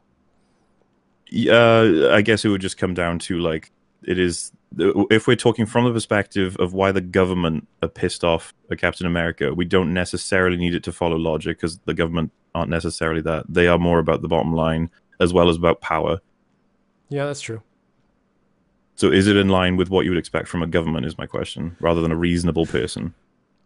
From a government, yes. Reasonable people, no. But, we are talking about the government. I happily concede that. I was going to say, within the storyline, Ross is working for the UN, I believe. So, it's perfectly reasonable for... If the UN were told, we have this super powerful weapon, the Avengers just took it from us, it would be like, their reasoning is you could use it to kill people, or it could be automated to. They'd just be like, yeah. Well, all of our shit could be used to do that. Well, it wasn't that they could, it's that it literally was being used for that at that exact moment. Well, sure, but what if, like Tony had created some AI that got into the nuke system for everything, was about to fire them all, and then so as a result at the end of the film, they decided to take all the nukes and fire them into space. Like, the planet would erupt with rage. You imagine the political climate is what I'm kind of saying. Like, you can't just do that. Yeah, I'll agree with that. Okay. So yeah, the whole him saying that, the scene itself did contain all of the scenes that I think were perfect scenes, by the way. They had the Hulk fuck up a whole bunch of people for no reason, Captain America crashing those ships, Scarlet Witch fucking up a whole bunch of people in that building, and I'm pretty sure there was 4 clips, right? See if I can find them, because I was just like, they chose all these oh yeah, obviously the last one was Ultron. Yeah. So it's 4 instances of the Avengers either fucking up or doing something that they thought was right. That would be the Captain America one. But it's the whole theme is irrelevant of responsibility, right? There's no repercussions for them. Enough is enough. And I actually said to myself before seeing Civil War, I was like, how the fuck has it taken this long? During this scene, I was like, it's taken way too long for the government to step in. That's another issue I have. Finally Well, because you have to blame the other films for not having happened, but you do get Iron Man gets in a little bit of trouble in Iron Man 2, I believe. The government do threaten to take his shit from him, right? And they yeah, get because Rhodey to steal at least one Iron Man suit. That's the result. And then Iron Man that 3 was sort of the forgets about it. See, yeah and so for me, it's like, well, this is either a criticism of Marvel writers or the writers of the individual films, because I think that Iron Man 3 is like dog shit. And if they'd made Iron Man 3 Civil War, I mean, this would change a whole bunch of shit, but if you just follow me on this, it's like, well, that would have made more sense. Civil War happened when it could. Like, I can't really have a problem with it in terms of, like, there's so much other shit we'd have to consider to say whether or not that happened on time. I'm so glad it happened rather than didn't, because it doesn't make any fucking sense in this world to not have this issue. And, you know, once everything calms down after Infinity War and all that shit, I expect this to come back up. Because you know why they're doing this is because there's no evil people right now. So it's more, we got to get back to politics. We got to get back to these superpowered beings are running around our world, killing people they deem bad and saving people they deem good, and doing shit with weapons that they want. Enough is enough. They work for us. That's kind of what I'm getting at. Yeah, I totally understand the scenario, and like I said, I think it is a good scenario. It's just that the way they introduced that scenario that I had a problem with, because, like we already established, this hasn't come up, despite there being, there was like almost 10 movies at that point, if not more. I mean, where's the fault lie with that, though? Because I would say that's the writing of the other movie's fault. Sure, but that's only one of the problems, because that hasn't been brought up before, and because the first thing that brings this conversation into play in the first place is Tony Stark having that conversation with that woman at the elevator. It makes it seem as though the only reason the government cares at this point is because Tony Stark had this conversation with the woman in the elevator and then brought it to their attention. It was just the way they portrayed it that I wasn't a huge fan of, but I did like the scenario itself. So there's another detail that I've completely forgot about, but I was just thinking about now. The government were controlling S.H.I.E.L.D. S.H.I.E.L.D. controlled the Avengers in, like, contractually, sort of. Yeah. And S.H.I.E.L.D. was dissolved in the film just before Civil War. So thinking about it again, because this is, again, I'm not perfect at this. With that detail, I think this actually does make sense within timeline. Yeah, I mean, I guess it kind of does in that sense. It was because the government would step in once they have no way to actually control them, which was S.H.I.E.L.D., but S.H.I.E.L.D.'s gone. Yeah, it was more just that one interaction with Tony Stark and how they proceeded to bring up this conversation in the first place that I wasn't a big fan of, because the movie made it seem as though that was the thing that started this whole thing, even though it's technically not. It's a culmination of everything. I feel like the movie just badly portrayed that and made it seem as though, okay, he's going to open up with this one kid died, rather than all these things happened. Oh, and this kid died. And now we're having this conversation now after that. I was just going to say, like, I thought the film's inciting incident was easily the Lagos thing. Like, Iron Man bumping into that woman wouldn't have affected whether or not Ross came to see the Avengers, you know? And Ross came to see the Avengers specifically after the Lagos thing because of the people in Somalia, like, had a huge issue with this, so the UN is now having to step in, that sort of thing. Yeah, I'll give you that. I look at that as the inciting incident, and then the lady at the elevator just informs a bit more for what Iron Man is motivated to do, which is also informed by his mistake with Ultron, other movies, right? Which just pushes it all. So, I mean, this is what I mean. Like, to me, that seems airtight, pretty much. Yeah. Like I said, I just feel like that one interaction could have been done a little bit better, because I don't have a problem with him having that conversation, and I don't have a problem with the Lagos incident being the reason that they had that conversation. I felt like, if anything, it was probably just like the order of how those events happened, and then the conversation it's like immediately after, so I could understand that. Like, if they'd had that scene with Tony, actually, honestly, in a previous film, and then he brought it up in this film, that might have been a more interesting connection. Yeah, I feel like it was been more... like, oh yeah, I remember when you were shown that. I feel like it was more just assembled in a way that could have been done better, Not that it was not that those ideas, sorry, were actually bad in and of themselves, but that they could have been done in a different order. And that's probably what could have fixed the whole problem in the first Like place. would you say like try and push the elevator scene far earlier than the Ross discussion, is it? Yeah, I even like you said, putting it in the last movie Oh, might have worked yeah, better. yeah. Yeah, I can agree with that.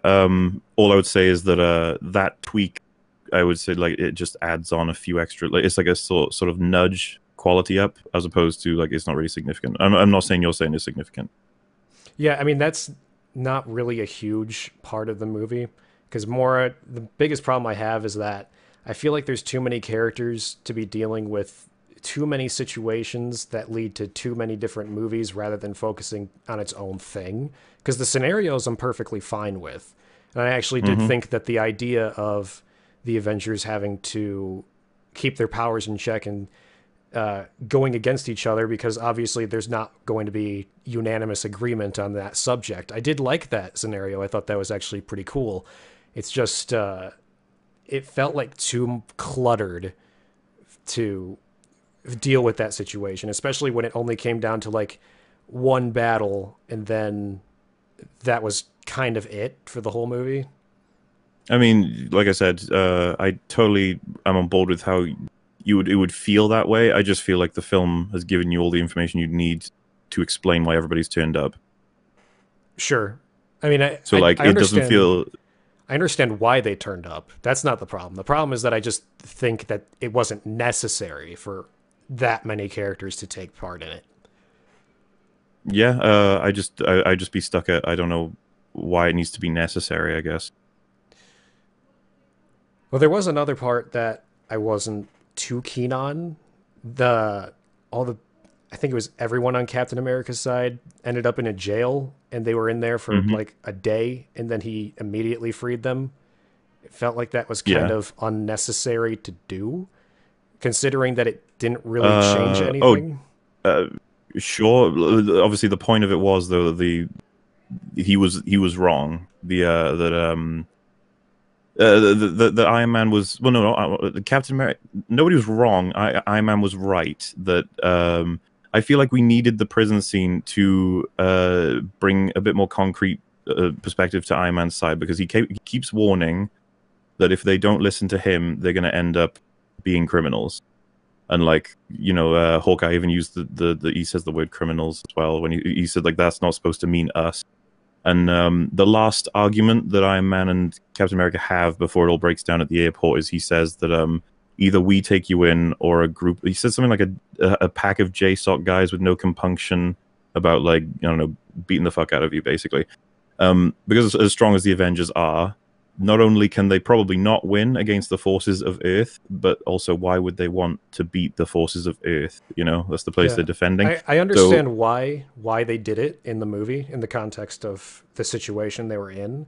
I just felt like to have that last for such a short time and then to have it negated like what like 20 30 minutes later, I felt like that didn't really add much to the yeah, movie. I probably would have saved it for Infinity War, breaking them out. Because obviously you know why they're breaking out, right? Is because they're going to be involved in all the fights in Infinity Oh War. We yeah, got to get our heroes I out of there. totally understand it. It Yeah, just yeah. felt like them being in there for such a short amount of time and then immediately breaking out just kind of negated the whole point of them being in there in the first place. Yeah. Um, from like I guess a filmmaking standpoint, I guess I could agree with it. Like I said, I'm just more concerned with this it matching the story, motivations, characters. If it does, then I can easily let it go. In terms of it's like looking at it on paper versus the actual how everything runs out. So you'd be like, they end up in the prison in one scene, and then literally like the next scene they're broken out. So why did they even go there in the first place? And I would answer that question. But if it still feels like it was just unnecessary, then there's nothing I can do, sort of thing. Yeah, I mean, I understand story wise why it happened, and I agree with Yeah. you that narratively it's fine. Um, well, even then, I kind of have a problem with it narratively just because it happened so quickly. I But mean, it's the government. They capture them. Where are they going to take them? immediately to jail, and not just any jail. This is a high, like maximum security in the middle of the ocean because these people are extremely dangerous. Well, that's not the problem I have with them being in that jail. It's just that they got out like almost as soon as it was established that they were in a sense. Do you mean like there's no sort of connecting scenes between them losing the airport and then ending up in the prison? It's not so much that, it's just that it makes it seem as though they were in there for a short period of time and then got out too quickly. Sorry, I did get like cut. Oh yeah, I just felt like it came out too quickly. Like they were in there and then, all right, they're out now.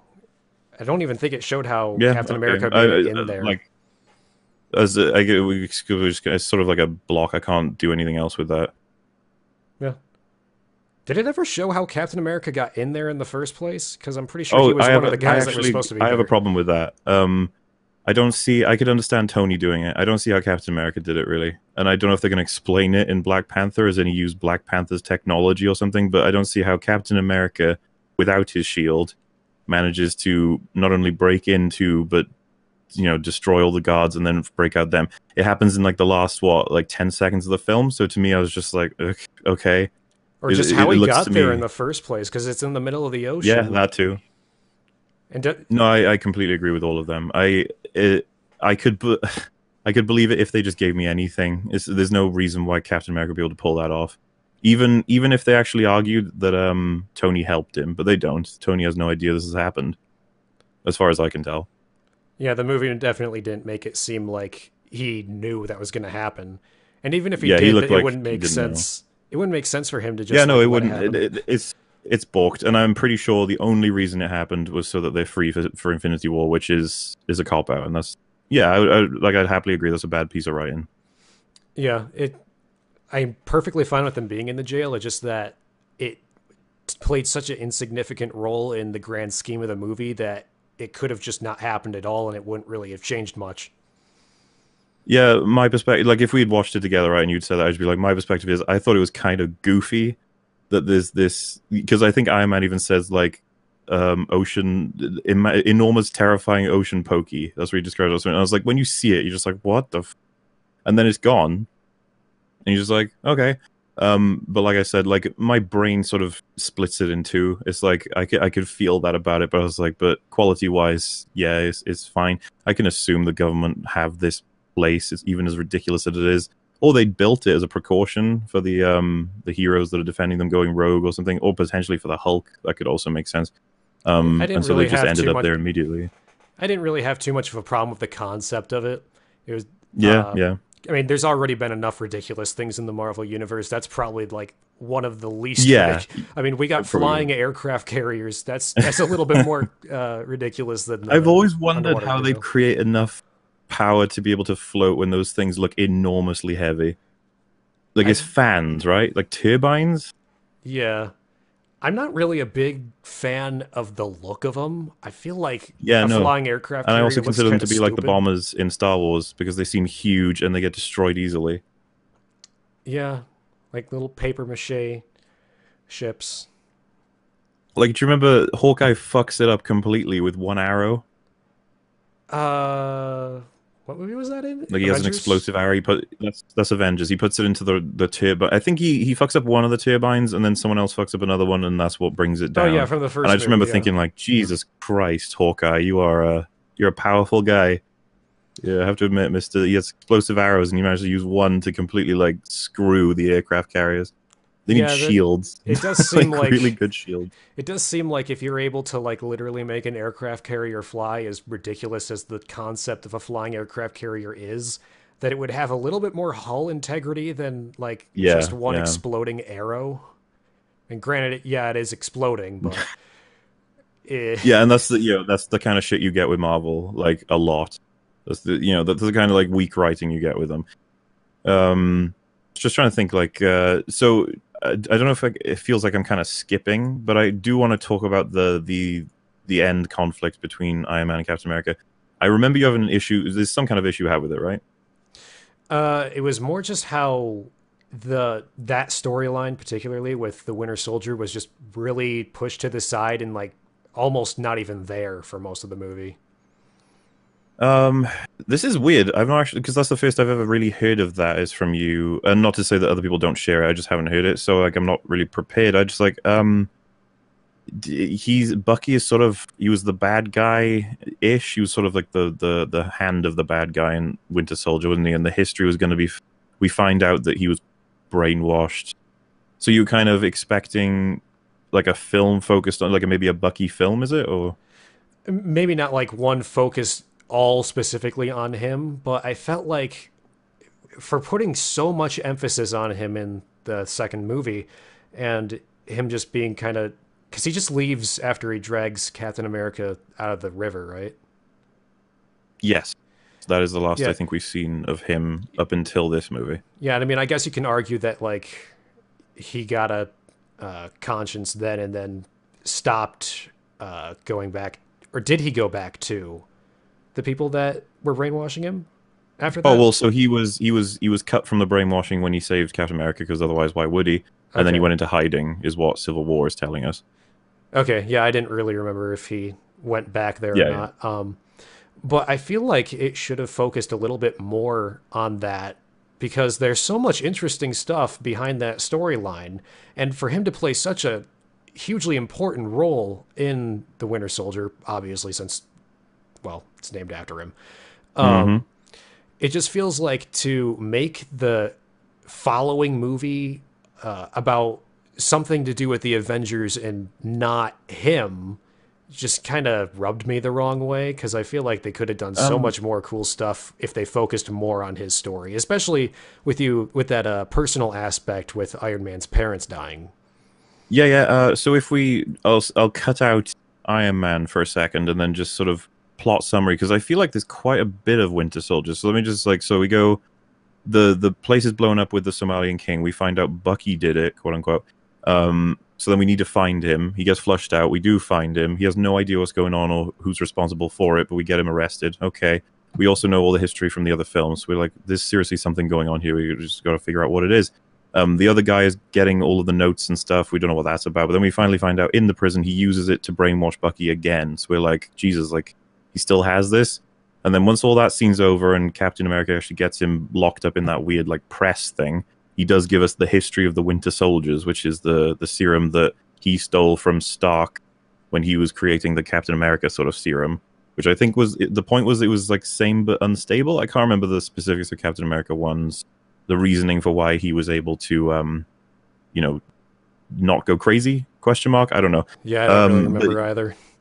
they show us all of the other Winter Soldiers going nuts, and Bucky's the only one they've got brainwashed to the point where he's not going to go nuts, quote unquote. Again, I'm not 100% sure on how the specifics of the Super Soldier Serum works. So they're all frozen, waiting in this place that Hydra owned, ready to be unleashed upon the world.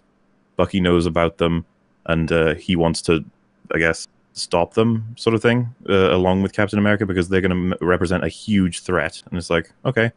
And then, I don't know if you caught this, but I'm pretty sure they freeze Bucky at the end in the after credits scene, and they say that they want to basically try and save him from the brainwashing shit, because obviously that was a huge part of why Civil War even happened. So Yeah, to me, I was like, I don't think I that's quite watched a bit that. of info for him, isn't it? I don't think I watched the end credits scene. Most of the time, I forget it's even there. I Oh, know that's I something. don't blame you. I don't blame you whatsoever. Like, I wouldn't expect people to have to watch them. But all I'm saying is, like, that happened. If you wanted an explanation for, are they doing anything about the brainwashing? Hello, you know. Yeah, I don't So have too much of a problem with the Winter Soldier story that they had there. It's just more. you wanted more, is it? Yeah, honestly, I wish that the movie focused more on that than on this Civil War part. I feel like Civil War should have been its own like Avengers movie instead of cramming that in with trying to wrap up all the loose ends from the past two Captain America movies. I can understand that, but it is the only way that we get Captain America and Iron Man to fight each other is through the Winter Soldier's history. True, Like, so it but does intertwine in a way that we kind of need it to make this film work. yeah, yeah, I'll give you that. It was more just disappointment that there wasn't more to it. Okay. Not so much that I So didn't we like it. can I can easily explain the difference between us here is that I didn't really give a shit about Winter Soldier, the character. So I appreciate all of these extra bits that tie him to the story.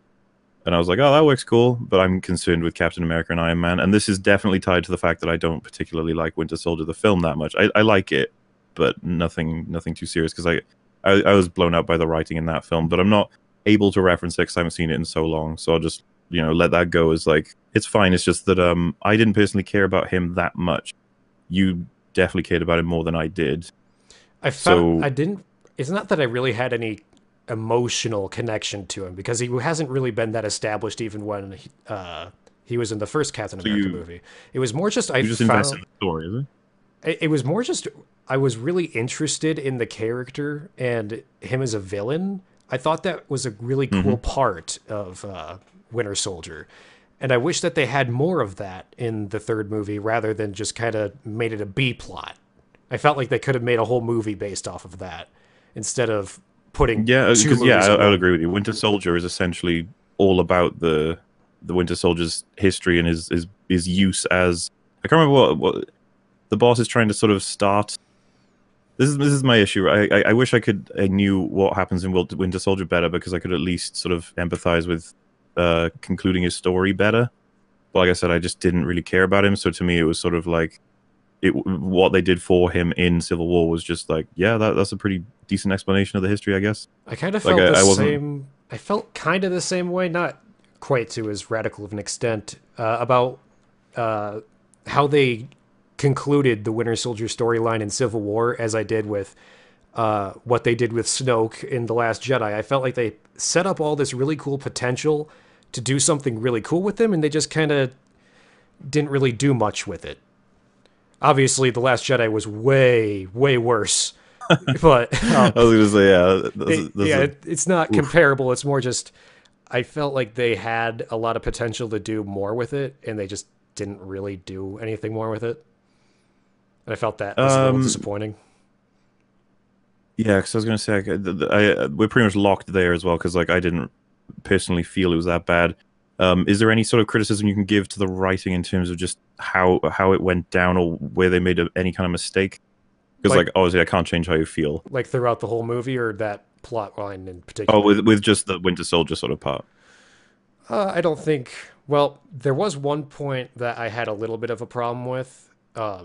Not a huge one. It's not that big of a deal, but when I mean, did it establish that he knew he was being brainwashed, or that either of them, he or Captain America, knew that brainwashing was happening? As far as I know, he never remembers what he does after he's hit with the brainwash, Well, and yeah, that's why but he knows he's brainwashed. If you know what I mean. well, yeah, but he Because knew he only knows people reading the words is all he remembers before he doesn't remember until he's back to normal. Yeah, but he did know. He knew Or he was actually, no, I being. could be wrong on that. Well, I'm pretty I sure he says I remember everything that happens. He might be a sort of like he knows he's aware of all of it, but he can't do anything. yeah, I just didn't know if he was aware that brainwashing in particular was taking place, not so much the events he was doing during the brainwashing. I can't Um. remember if that was Oh established yeah. or Well, not. I mean, I would. It's called a sleeper agent, right? Like that's the concept. I'm sure he knew that's that was what was happening. I feel like because obviously he was brainwashed and wasn't really acting of his own accord when he killed Tony's parents. It felt like they could have just talked that out if they knew about it, and that could have avoided an entire fight scene. It wasn't a huge deal Wait, say because that again. Sorry. it, assuming that Captain America or Bucky or both of them both knew that he was being brainwashed, if they had just told Tony that, that could have avoided the whole fight scene. I You Again, I well, can't really remember if that what was would that established that they achieve? knew.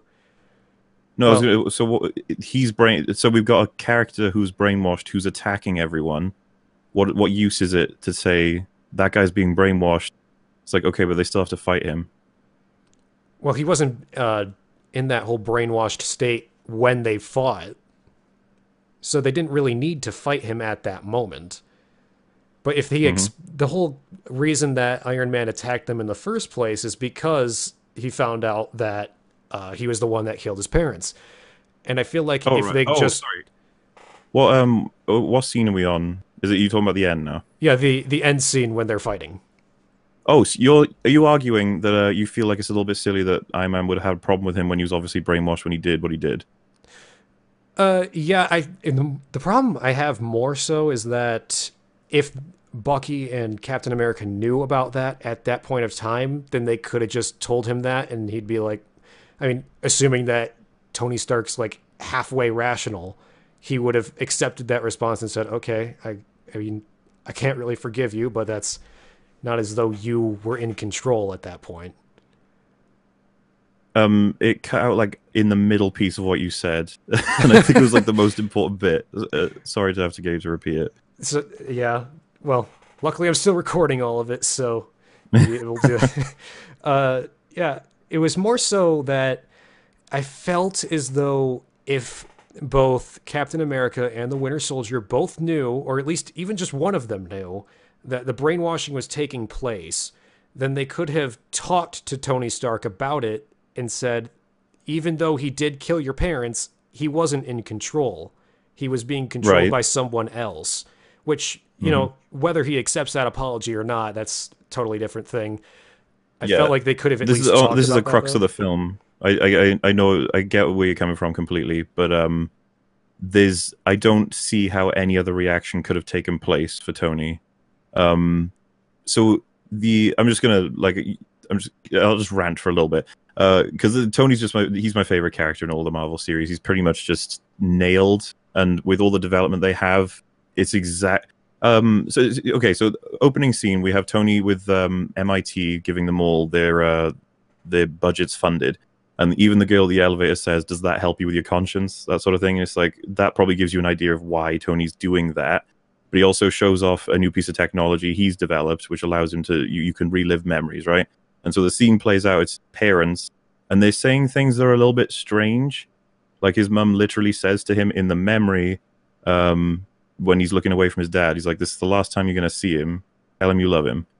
And he just looks away, and then she's leaving the room or something, and then Tony says, the real Tony says that this is how I wish it happened, and then starts going on about the technology itself. But basically, it gives you a setup that this is a guy who really like fucked up in terms of he didn't get to have closure with the parents that he had, and obviously he kisses the mum in the scene as well. He loves the mum. So just judging from the film alone, we've got a little bit of a setup there.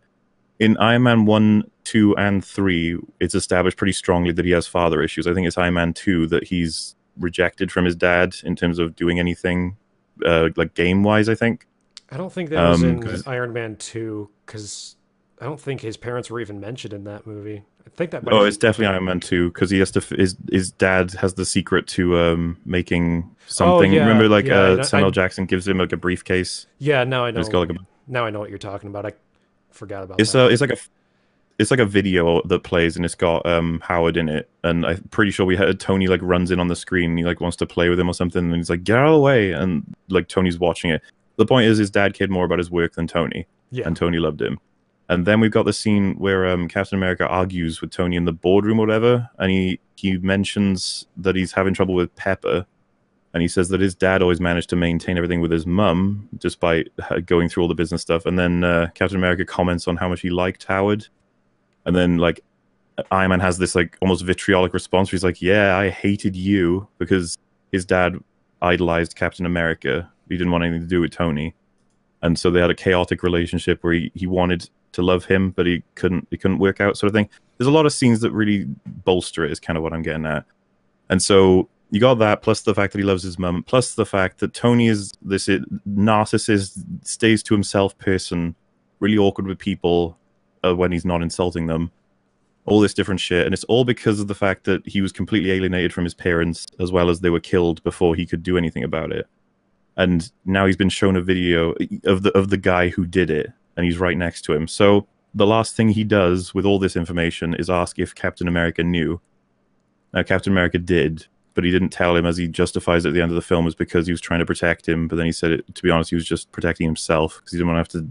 It's like, how does he get Iron Man to help him with Bucky if this is a thing that's happened? So it's a perfect storm, and Iron Man wants nothing to do with Captain America. That's like a stab in the back. You didn't tell him who his parents' killer was, And then I was going to say, you must like remember the scene. It's like a peak where he explains it like 3 times. He's like, he's brainwashed. It wasn't him. It's not his fault. Blah blah blah. And then he gets it straight to him directly, cleanly. And then Iron Man just says back, "He killed my mum." It's like, I don't know if you can sort of empathize, but I've asked this question to different people before. People who've told me they would never murder. I'm like, if someone was to brutally murder your parents in front of you, do you really think that you'd be able to hold back? Because like, I can happily admit I wouldn't. I would rip them to shreds. Like, you know, humans are inherently irrational. Iron Man is established to deal terribly with grief. Doesn't let it out. Doesn't talk about it. He's one that's going to explode when the right time comes around. And throughout the whole fight, he's angry. His eyes are like, you know, wide open. He does like a bunch of grunts. And when he grabs Winter Soldier, for one time where he's right next to him, he says, "Do you even remember them?" And like, Winter Soldier comes back with what I think is great about his character as well. He says, "I remember all of them." So like, he is an innocent guy, absolutely. Tony's innocent in all this as well. He's actually a victim. Captain America is easily the good guy, but like, all of this is set in place where it's just playing out exactly as it should, from my perspective. So I apologize for taking so long with that, but it's literally like my favorite element of the film, because Tony comes to a position that I think is, how else could he do anything else, basically. You did mention something. I like I said, I haven't watched the movie in like over a year. Um, did they tell him that Bucky was brainwashed? Because I don't remember that. Yeah, they make it. Captain America pretty much does it several. He keeps saying it wasn't him, Tony, and Tony says move. He doesn't give a shit. Well, it's kind of like, I did this analogy for a friend. Have you ever played any MOBAs? not really, no. Okay, this happens in games. You'll probably be able to associate with this, but basically, just when it's so much easier if you'd played a MOBA. Damn it, because it's harder to associate. The idea of tunnel vision, where you've got one clear like goal with conviction. You're like, this is going to happen. And in MOBAs, you get to the point where a kill is the most important thing ever, because it makes your team so much stronger as well as you, and it makes your enemy team weaker. So when you get to a point where you do something amazing, like knock them to 1 HP out of like thousands, it gets to the point where you're sitting there like, what the fuck? Like, I just need to do one more simple move to them and they're dead. And then you throw something that you miss. You throw something, an ally of theirs blocks it. Throw another thing and they use an invincibility move. And you just get angrier and angrier every time, because your only goal is to just delete them. And so you can chase them all the way through their defenses until you die, and then you lose the thing. That's pretty much what Tony's doing that entire fight. He doesn't give a shit. You could have told Tony that that's a clone. That's not even the one that killed thingy, and he probably wouldn't have. He would have just ignored it. It doesn't matter. Nothing matters. He's seeing red, I guess, is the concept, isn't it? I understand that, but I mean, like, did they like explicit? I don't remember. Did they explicitly say that he was brainwashed, or was it just him saying it wasn't him? Because I feel like those are two very different things.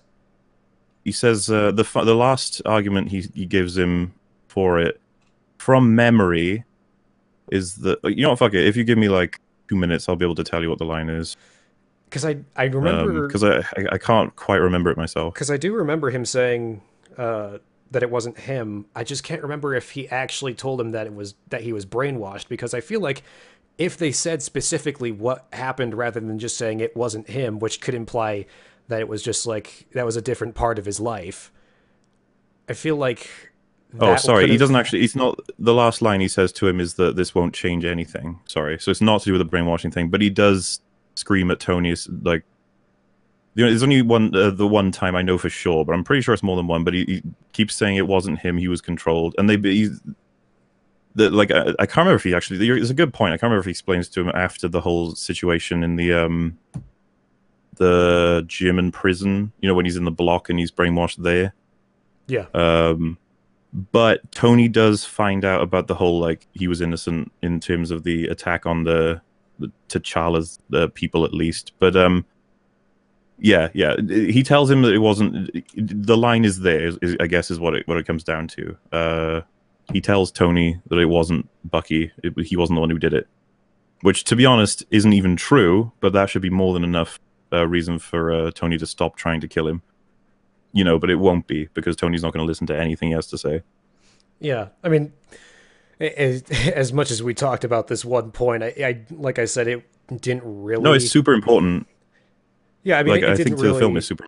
It didn't really like affect me too much because I mean, I understood Okay, his motivation for why he ended up fighting them. I just I couldn't remember if like they explicitly said that he was brainwashed and he was being controlled through uh, however the whatever means I he was being think. controlled from, because I feel like if they did like tell him that, maybe he would have stopped. And I mean, if he didn't, then I would have accepted that too. I just don't remember if if they actually did explicitly tell him, because then that kind of leaves the question open of, well, could this fight have been avoided?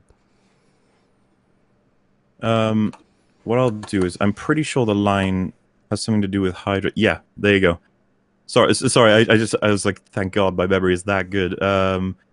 He says it wasn't him, Tony. Hydra had control of his mind, and then Tony says back, "Move."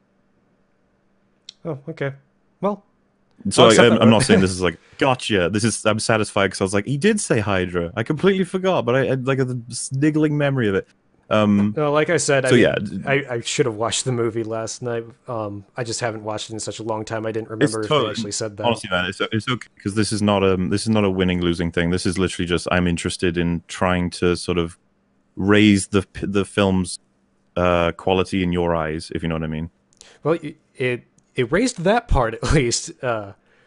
Yeah, I just didn't remember. It's been Yeah, a yeah. while since I watched it, so I genuinely all I remembered was that they started fighting, and I was like, couldn't they have just talked about this?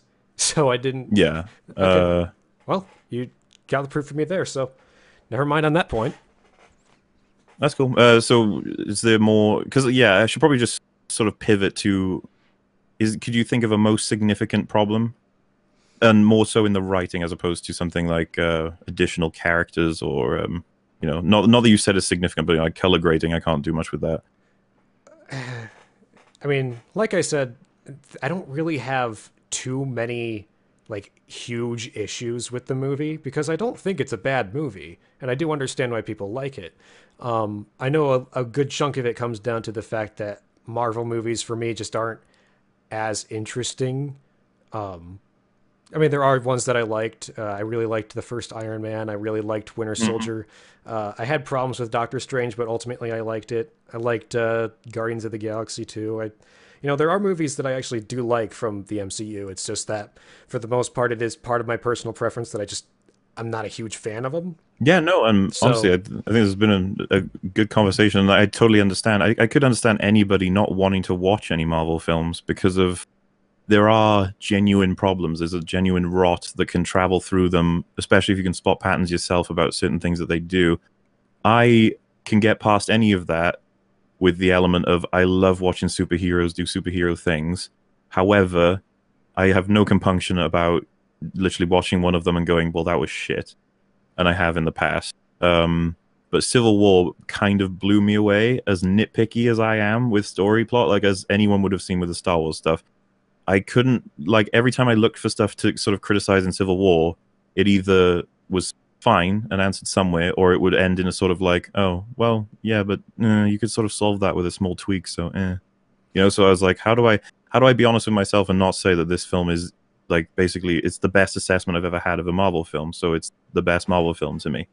Um, so when yeah, people are like, ugh, it's kind of blech, I'm just like, really, really, I really want to talk about it. Is kind of where I'm coming from. yeah. I mean, in the grand scheme of things, I'd probably well, I don't even remember all the how many Marvel films there are at this point. Way too many.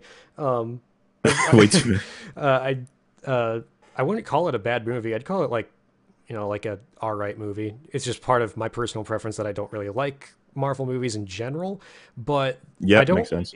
It's not really that I have any huge issues with Civil War. It's just that I feel like there could have been things done differently to make it a bit more effective. Oh, Because I liked Winter Soldier. I really loved that movie, and I felt like Civil War wasn't. It just lacked some of the structure that the previous movies had, or maybe not so much hmm the structure, but like it could have been done more effectively than it did. Because I don't really even especially have problems with the writing. I don't think it's badly written by any means. More so, I think that it could have been written better. Which I mean, I that's would agree with that. I But mean, the caveat I would have is pretty much every film, most films can be written better. You know, like vast majority sure. of films can always be I mean, better. I'm not putting this on the same level as The Last Jedi, in which case there is literally nothing you could possibly have written worse.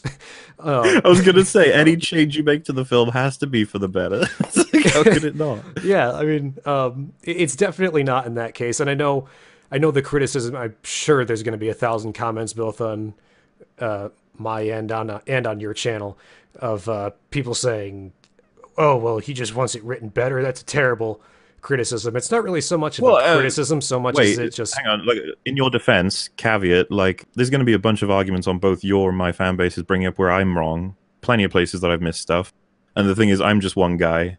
This is the best I've done with the information I have, and you're doing the best with the information you have. And I feel like it's been a pretty good conversation about the film. oh yeah, You know, sure. so think about that before you hit a comment, people.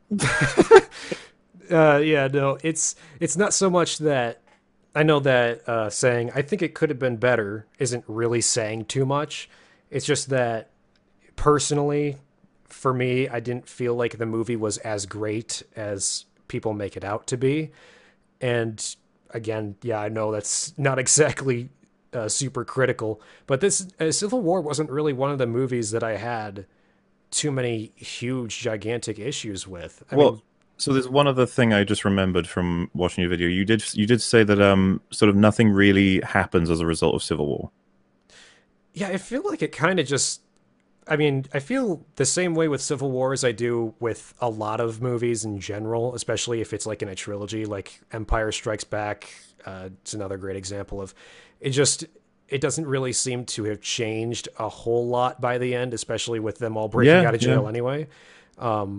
And that's kind of why I wish that they had focused all of these individual plot lines on their own movies rather than cramming all of them into one. Because I feel like if they fleshed them all out one by one, they could have individually been really, really good movies. But instead, they just Hmm. jammed them all into one movie, and that could have worked. Maybe if the movie was a little bit longer, because it's only like 2 hours, right? Yeah, it's like 2 hours, 10 minutes or something. Yeah, maybe if it was even closer to three, if they really fleshed things out, then maybe that could have worked. But I just feel like, Well, it's actually, a fair point. Like, do you feel that there is ever going to be a Marvel film where you'll react like, "I love this"? Like, if the writing is where you really want it to be. oh, well, there already are. I mean, maybe not love it in the same way as I love other movies. I wouldn't say that Yeah. I put any Marvel movies in my top 10, but I would say that there are Marvel movies that I really, really like. I still think Iron Man is an excellent movie, one of the best superhero movies I've seen, at least. It, there's definitely potential for Marvel to get up to that point because they have reached that point several times.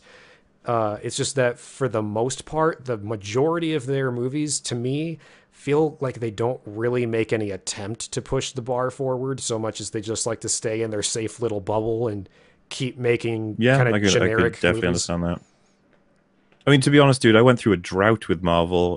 Like Thor 2, Iron Man 2 and 3. I remember seeing all of them. I wasn't a fan, like I said, of Doctor Strange. I actually got to a point where I was just kind of like, well, I guess I'm just seeing Marvel films now because, why wouldn't I? Because they're Marvel films, I guess. Which is kind of a sad place to be in terms of trying to sort of, because I love these characters doing their thing. And then I had, my list of like my favorites. I'm not, you probably disagree with it and everything, but like my favorites are like Ant-Man, Guardians of the Galaxy, Ragnarok, Civil War, and Avengers. Obviously, Avengers, put that to the side because my point is that all of the ones I just mentioned have come out much more recently. So my sort of hype train for Marvel has gone way further up, especially with Civil War being, that's 2016. Yeah, so that's not even like 2 years old yet, I don't think. So I'm really happy to see what they come up with next, and I'll be scrutinizing Infinity War, hoping it's going to be as good as how I feel the writing is in Civil War, because they're on a good run for me, is what I'm saying. Yeah, I don't really have any opinions on Infinity War. I like to try and reserve my opinions until the movie is actually out. I mean, obviously we Hmm. can look at a trailer like Solo and be like, well, that looks like shit, but um Well, have you seen the Infinity War trailer? Yeah, I have. I haven't seen the new one, but Oh, I okay. did see like the first one that came out, and it I looks was gonna say, so you've seen all like right. the longish one? Is it like a minute or something? I don't remember how long it is. I guess it doesn't matter. Point is that like it looks, it's ambiguous enough to be like, ooh, this could be good, this could be bad. Yeah, I Ooh, who mean, I knows? think most Marvel movies have trailers that Yeah. it's like it could be good. I mean, I thought that Thor 2 might be good from the trailer, but that's really not at all what it was Mm. like. um, but Loads of yeah, people disagree with that, by the way. I'm on your side, but I know that that's gonna piss people off. wait, It's like, there's people that like Thor 2? yeah, yeah. Why? I know someone from my Discord. It's their favorite Marvel film. What? And I How? haven't spoken about it because I can't sit through the Thor films that well. Say, for example, I'm passionate about Thor, I would go for it, but like my experience with the Thor films is so just like, but Ragnarok, I was like having fun, right? You could probably understand that even if you didn't like it. The idea of Ragnarok being funner than Thor 1 and 2. Well, that's not hard to do because they Yeah, were because they're both just a really. bit bored. I But yeah, mean, loads of people do like it as far as I know. that's weird because what's weird about Thor is that there's so much potential to make like him the best of all of the Avengers because you already have so much to go on with Norse mythology in general, but they just really, really did not do a good job with especially the first two movies. I will concede that the third movie is much better, even though I didn't like it. But it's it's strange to me that the first two movies in particular are so bad when you have so much good you I can feel go on. guilty in agreeing with you because I know many people like it. I'm like, oh yeah, you're right, but I'm like, oh fuck. For all the people who are like, what do you mean? I'm like, yeah, we're not going to explain it, but that's not what this podcast is about. So you're gonna have to just let it go. Yeah, I mean, there were some good ideas with Thor 2. It's just that none of them worked. I mean, oh wait. So just to clarify, did you like the scenes with Odin, Loki, and Thor, like sort of in the beginning of Thor 1? Uh, Man, it's been a while since I watched that I movie. know, I know. It's same for me, but I do remember enjoying the where he like shouts the shit out of him after Thor calls Odin a weak old man or something like that. I remember in the cinema. I think it was in the cinema. I was kind of like, oh shit, like these Asgardians are going to like this is some family politics. Like it's a good base, and then we end up on Earth for like three-quarters of the film, and I was like, love story, fish out of water. I want to kill myself, that sort of thing. Uh, I don't really remember the shouting part of it because, like I said, I hardly remember that movie at all. Um, Hmm. I remember liking kind of his banter with his friends, not so much with Loki and Odin, but the others that I can't remember their names because they hardly played any role in any of those movies. But Agreed. I mean, they were killed off like immediately in Ragnarok. Oh, dude, do you know how many people that pissed off? I remember reading about it because I wanted to know the criticisms of Ragnarok, and they were like the mishandling of these characters, and I genuinely was like, "Who are these people?" I was I like, I mean, I'm I sorry, I don't remember them. I think it is kind of stupid that they killed them all off immediately, but I also don't really Oh care yeah, yeah. because they like played no role at all in As any of far as those I know, movies. dude, the story goes that Taika Waititi said that there's just no space for them in the film, and that the best he can do is give them a send off, and they agreed as actors or something like that. And they were actually on board with it in terms of like, yeah, this is the best we're gonna get. And to me, I was just like, that's see, this is an objective insult to the first two films because the first two films, if you like them, obviously I didn't, Which is like a whole then 13 you will, people. yeah, if you like them, you will care about those characters because the film built them. It may not have done it great, but it built them, and then it was like, no, fuck them. So to me, I'm like, yeah, that's not good on Ragnarok's part to just kill them so casually. Yeah, I mean, like I said, I didn't really give that much of It a reminds shit me of because Akbar, dude. It reminds me of Akbar. no. Not Akbar. That's not even close to being the same thing. Like I said, reminds me. Not the same thing. I agree. Yeah, no, I Uh, didn't really care. I mean, I did look at it and I was like, weren't those like Thor's best friends and they like had one line and one of them didn't have any lines and they just died, but I also didn't really care because they were so badly written in the first place. See, I can't even. I'll agree with you. I can't even remember. I'm not even drawing from anything. If I was to say, yeah, that's true. maybe because this is the thing. I kind of want to go through the Marvel films eventually. So if I do watch them again, I'll try my best to actually figure out why it is I feel that way. But I mean, I I can't got even nothing to really. add to that. I just feel like sure. I can barely even remember any of their faces, if that's any indication of how of how little they played. It feels, dude. It feels like we are kicking it while it's down. You It, suck, movie, and it's like, ow. it was never up to begin with, so I guess it's not really. Yeah, it was the only time we could kick it. I'm afraid. There's gonna be a comment talking about how good Thor 1 and 2 are. I guarantee They're it. gonna be wrong. In the YouTube video. It's gonna be really long, and it's gonna say you're an idiot at the end or something like that. Oh yeah, that's how every intelligent YouTube comment goes. You're dumb. So I was gonna say, like, I'm happy to say that we've wrapped up on Civil War because I've pretty much put forth how you probably discovered a pattern with me in Civil War. I'm like, I just want to talk about how well crafted the plot is. But you know, I totally see the room for feeling that the film is inadequate in certain places, and I'm not going to take that away from anybody. But like, do you see like the line being crossed in terms of like it feels this way, it feels this way? It's like yeah. But when you point to like specific things in the script, that's where I want to see where we can get in terms of like a middle ground, which I think we really did on loads of subjects there. Yeah, I mean, I totally understand why you liked it, and I don't think any less of people that did like it because I do understand the appeal of the movie. And like I said at the beginning of this whole thing, a lot of this comes down to just my personal preferences when it comes to Marvel films in general. But I do understand like everything you said. I just feel like it could have been done better than what it was. But ultimately, I Do you mean, think I was just going to say, with the fixes you've suggested, or some of the fixes we've suggested together, could you say, like, if those were there, how do you think you'd feel about the film? well, ultimately, I'd have to say, like, I'd have to see the film because it always comes Yeah, down to yeah. execution. Because you can have all those things in there, but as The Last Jedi taught us, you can really badly execute every single good idea you have. I was hoping you were going to say it can execute one thing, and I was going to be like, what do you mean? Execute everything horribly. I was actually going to say as well, because if you want to wrap up on that, then if you want to, like, I don't know, ask if anyone wants to ask any questions.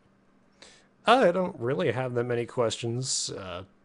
Not really anything I can think of. I just mean, like, no, not you, you audience. Oh, who cares about them? They're all It's stupid. nice. It's nice to genuinely, if they want to ask anything about either of us, or we could just I was gonna say try and pick a topic to rip into for a few minutes because I don't mind. Probably Star Wars because I feel like that's what everybody Oh, that's easy. That's knows real me easy. for. Yeah, I was gonna say I just can't think of what topic have we actually not covered with Star Wars, at least in conversation or in our videos, and it's like, oh, there's probably a whole heap of stuff. Oh, I mean, every single time I even think anything about the movie, I just find something new wrong about it. So that you can go on for years about how bad that movie is. Yeah. Oh, here's a fun comment. But you know, Someone said, execute one thing. Ryan Johnson, come here. oh man, you can't say that because I Hate Everything's video is predicated on the fact that people are sending death threats. That's his Oh, biggest yeah. argument for the quality of The Last Jedi. You gotta be careful about that. Yeah. I hate everything. He makes really good arguments for everything except for Star Wars. I said the same thing about Jenny Nichols as well. I get a lot of I get flack and appreciation for saying people's names, content creators. I think that you know it's cool to just be you know if I had said instead of what I said on my video, if I had said there are some people, you know, who think the Ragnarok's terrible, and those people don't know what they're talking about, and then someone in my audience could be like, is he talking about Son of Wolf or is he talking about blah, blah, blah?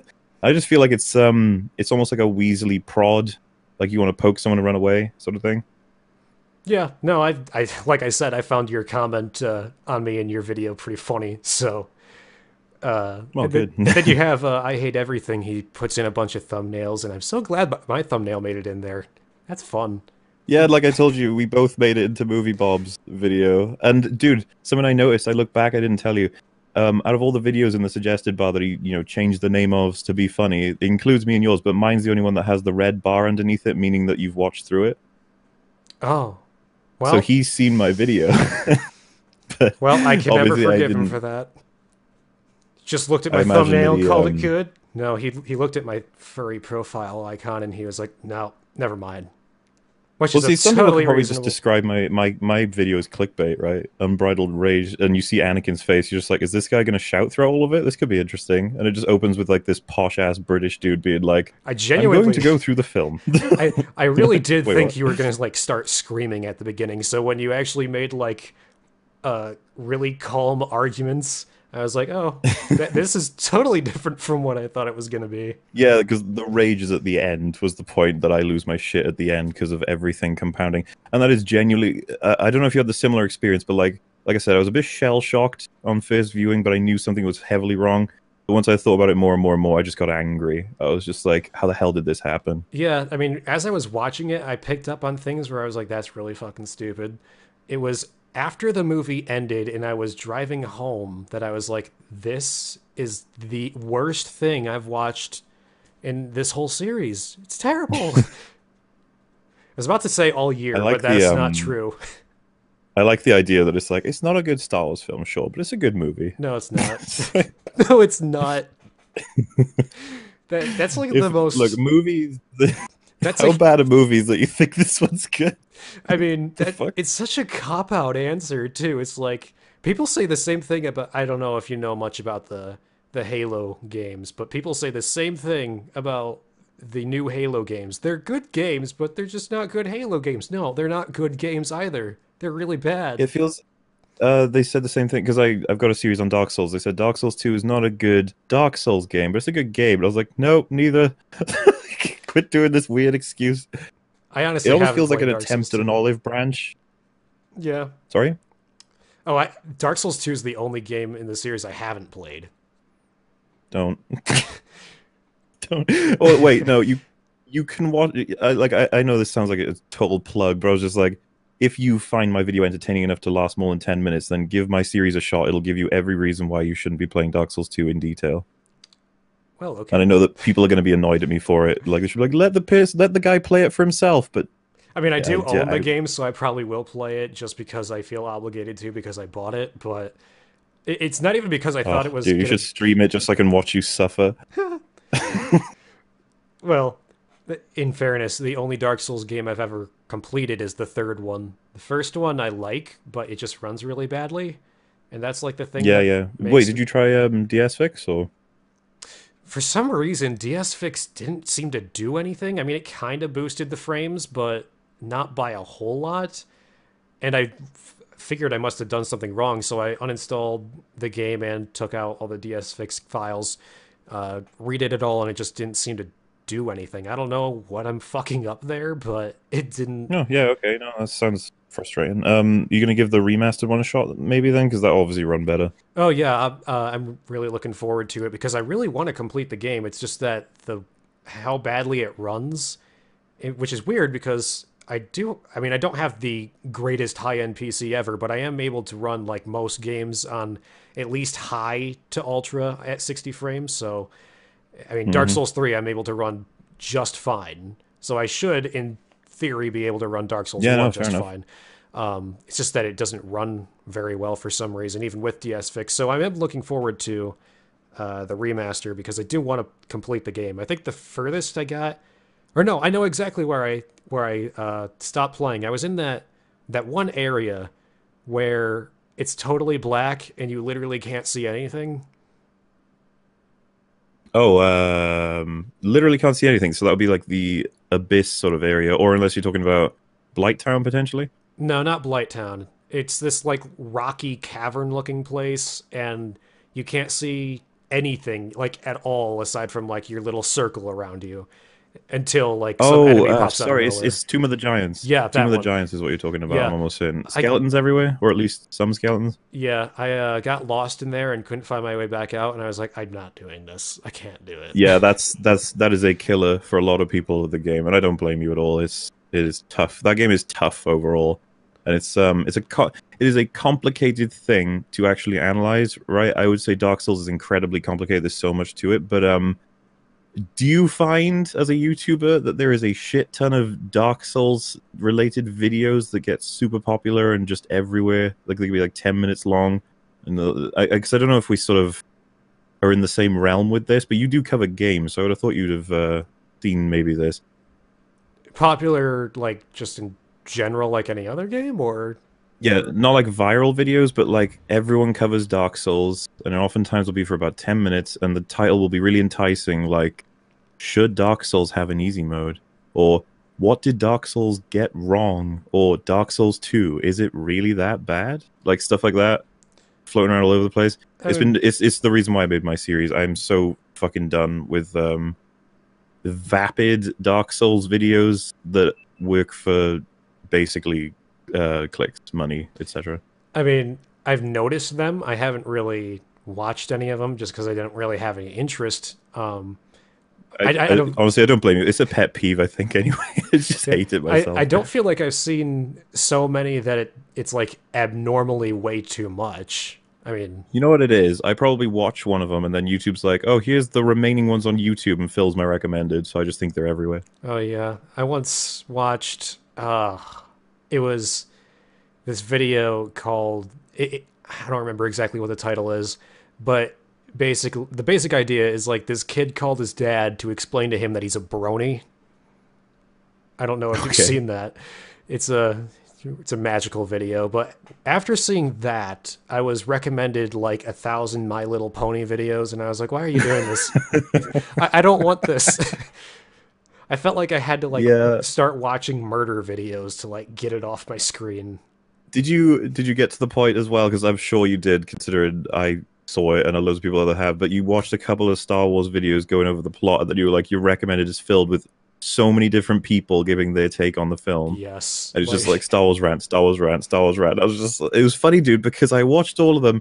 Guess what? 99% of them said, that it sucks.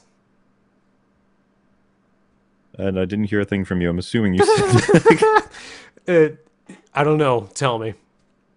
the film was terrible. Oh, that's what I guessed God-awful. anyway. Yeah.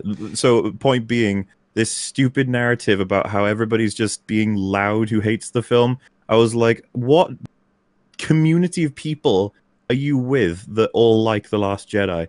If you look at the I Hate Everything and a couple of other people's comment sections, you'll have the respectful disagree thing where they go, I appreciate your points and I understand where you're coming from, but I think the film was basically 100% dog shit. And so I'm sitting here like, so you disagree with him almost entirely. You must think his points up with much, right? But the comments are always so respectful, and it drives me nuts. You know, if you'd said something like, I feel like on his video in particular, people probably were as respectful as possible just to disprove his idiotic statement that most of the people making these comments are like horrible, evil people issuing death threats. yeah, I just, because like if I was a mega no, if I was friends with I Hate Everything, right? Yeah. And me and him like got along really well, and then he came up with that video. As a friend, I'd be like, dude, that's like one of you, like you've I don't think you've made a worse video. And then if he was like almost offended, I'd be like, no, let's just go through it, because like I just really want to, like, what are you doing? Because you're really good at this. Like, what's going on? And I would just want to draw with, and I know that it would come down to my opinion and stuff like that. And it's like nails on a chalkboard to me when it's like, in my opinion, the film is fun, so leave me alone. I'm just like, we're not talking. That's not. Yeah. You know, it's sad because there's a lot of people I respect that really like the movie, and all the people that really like the movie have like the absolute worst arguments ever for why they like the movie.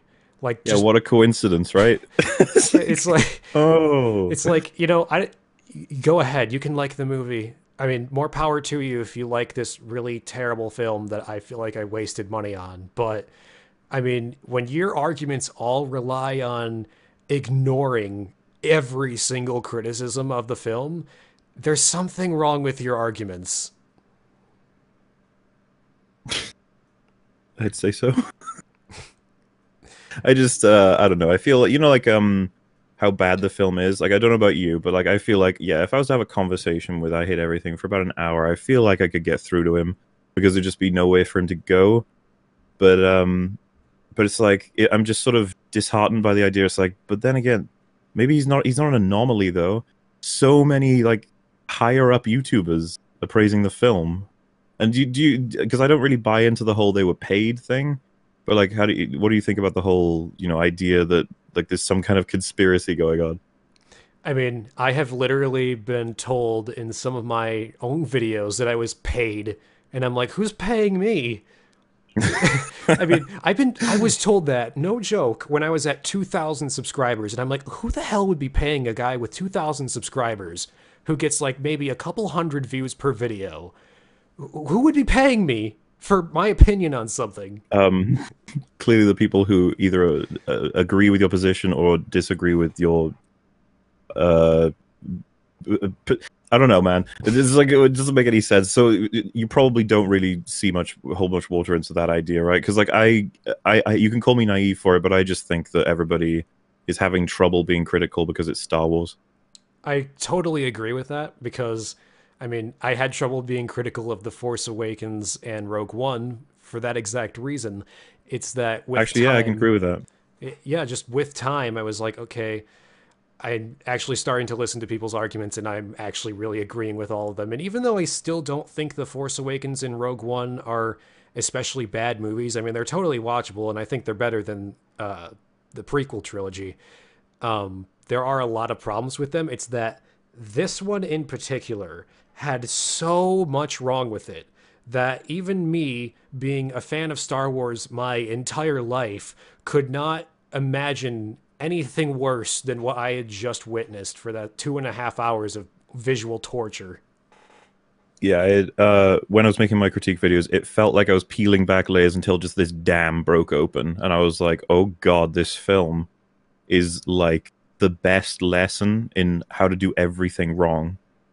Yeah, And it should be marveled for that in the future. Like the prequels can't be looked at that way because there's things that you can actually learn from it in terms of like some good ideas or some good little things you can do, and there's some genuinely good pieces of content in there. And then yeah, Rogue One and Rogue One and Force Awakens. I feel the same way, but I completely agree with you. Yeah, it's just like there's no joking about this. There's no real opinion about this. Really, it's so bad. It's like that level of bad. yeah, it's I can't it's unimaginable to me that a movie with that budget and so high profile and with so many great actors and a director that at least was somewhat respected for was it Looper? Oh yeah, yeah. Yeah, I mean, with all that combined, you would think that it would be impossible for a movie to be like terrible like that. But I mean, that was it was only just above Justice League. And that movie was so incompetent that I can't even really call it a movie in good conscience. Well, yeah, I mean, I'd love to hear the arguments for why, if you strip the Star Wars context from it, it somehow improves. Because I was actually going to say, do you know how that movie plays out if you haven't seen Star Wars? Like, if you thought about some of the scenes, how do you react to the scene with Luke and Yoda without having known about Star Wars? It is the most bizarre thing you've ever It seen. would be like on an acid trip without the acid. Yeah, you just be like, can somebody please tell me what the fuck is happening? Yeah, I This mean, glowing midget just blew up a tree. I don't understand. Be yeah, like, you can't separate it from the rest of the Star Wars movies and claim that that's somehow something that makes it better. yeah, that's why I find it so funny. Oh man, that movie's a gold mine for just bad movie making. I mean, when I was driving home that night, I literally couldn't even think of everything all at once because I had like there was so much wrong with it, and I just had like one new problem coming to me like every couple seconds or so, and I'm like, this is stupid. That's stupid too. That's stupid. And like even your Yeah, video, it's a clusterfuck in there. like I said the last time we talked, when you mentioned how Luke had his lightsaber in the apparition, even though Kylo knew he just destroyed that lightsaber. I didn't even think of that. I mean, it's like every single thing is wrong with that movie. Honestly, dude, like my videos, despite being 5 hours, I've missed so much shit, and I get comments every day about like, why didn't you talk about this? And I'm like, I didn't realize that was going on too. There's so much shit in this film to get through. And you Yeah, know, I everyone's mean, like, oh, 5 hours on a film that's 2 hours plus. It's like, how sad are you? And I'm like, I don't think you've ever thought about how long it takes to read out these plot holes and then dissect them as to why they're bad. yeah, It's like It's like the fucking just walking around the world once. Do that, and I think you might actually be able to get through every problem the film has. Yeah, it's either you make all of your opinions really well thought out and really well written, and people will say, "Oh, too long. You're wasting your life." But then, if you The do thing it, is, I if don't make anything short, so I don't mind. I think my shortest like full on production video is something like 30 minutes, but it's a part of 14 parts. well, even if you So the only breakage there is the fact that you can swallow it in pieces. Like, is no, I have super long shit. So that criticism to me is just like, well, why are you even giving my stuff a chance? That's my whole shtick. well, if it's not criticizing you for that, if you make it short and sweet, then they'll criticize you for not going too in depth with it. Exploring shit, yeah, Yeah, yeah. damned if you do, damned if you don't. So we just go on and do whatever the hell we want anyway, right? Yeah, Last Jedi sucked, and you're wrong if you liked it. Sorry. I forgive people for liking it, obviously, but fucking hell, I don't see any reasonable argument for like a smidgen of quality within that film. It's just like it comes across as alien to me. The concept. I'm just like, why would you do that? Yeah, I mean, like I said before, I mean, the visuals were good and the music was good, and that was it. Like, nothing else about it was good on any level. And even then, some of the visuals were kind of shit. Like, the whole space Vegas, that whole entire plot point was just bad. Oh yeah, yeah. Like the what is she that creature that's like an opera singer or some shit? Oh my god. I felt like I was watching Attack of the Clones again. And I was like, I don't want to Yep, be yep. watching I Attack of the agree. Clones again. Like, this whole trilogy right now is supposed to cover up the fact that the prequels ever happened, and you're making me think of the prequels again. Don't do that. But yeah, because I was gonna say like that's pretty solid with Last Jedi and Captain America. I'm gonna probably square off my podcast, but obviously you can keep going if that's cool. Yeah, yeah, that's fine. Thanks for having me on. I have no idea what you just said. I said I'm that's assuming you said okay. Did you say okay? I said that's fine, and thank you for having me on. There we go. Okay, I heard that. Thank you. Yeah. So I don't know what in we're the just, world just is. gonna end it there, and hopefully, I don't have an outro for my podcast, so there you go. That's it. See you next time, folks. Goodbye. And there you go. So I was just gonna say, like, obviously that I'll be editing that locally, and it'll go out probably like 2 months from now because I've got a podcast planned before it, and I've got to get other videos out between them. So no worries. But obviously, if anyone wanted to catch it, you've got it right here, so it's all fine. Yeah. I did notice during Audacity, while I was recording anyway, um, I guess there was a setting in Discord that's been messing with the audio levels on my mic, and it keeps auto adjusting. So maybe you'll be able to tweak that a bit when I send you the files. But if not, I can try and send you the file of the stream instead, and maybe you can just rip the Oh audio from yeah, there. yeah. I could probably just do that in general. I'm pretty sure you're pretty high quality on your stream, aren't you? Like it comes through pretty much as it sounds. Yeah, I mean, my voice might be a bit louder. I tried to tweak that a bit, but it's a little hard to tell. Yeah, no, that's cool. Honestly, I've got your audio. If that fails, I've got the YouTube video. I can make it work. All right, yeah, whatever works. Yeah, so thanks. All right, well, 2.5 hours. Just yeah. Oh man, I don't know what you just said other than 2.5 hours. Two, Keeps fucking up for me. we, I realized we have spent almost as much time talking about our different opinions of Civil War as Civil War lasts on its own. And then we finished off with, well, obviously, talking about why The Last Jedi is a bad movie. I feel like, dude, when people find out that me and you've gotten together, they're gonna want to hear us at least talk a bit about Star Wars because it's like these are the guys who had the two top viral videos. I think it was like there's probably someone who beat mine, but I'm pretty sure yours was the top viral video for Star Wars rants. So it's like, why would they talk about anything else? I feel like there's a couple that were bigger than mine. I'm sure there were. I was really Um, surprised by the fact that I don't remember. I don't know because if his is bigger now, but I was at some point uh my video had more views than YMS's video, which I was like, what the fuck? That's not right. Oh, well, what I It's will probably say is, changed. like, I don't even.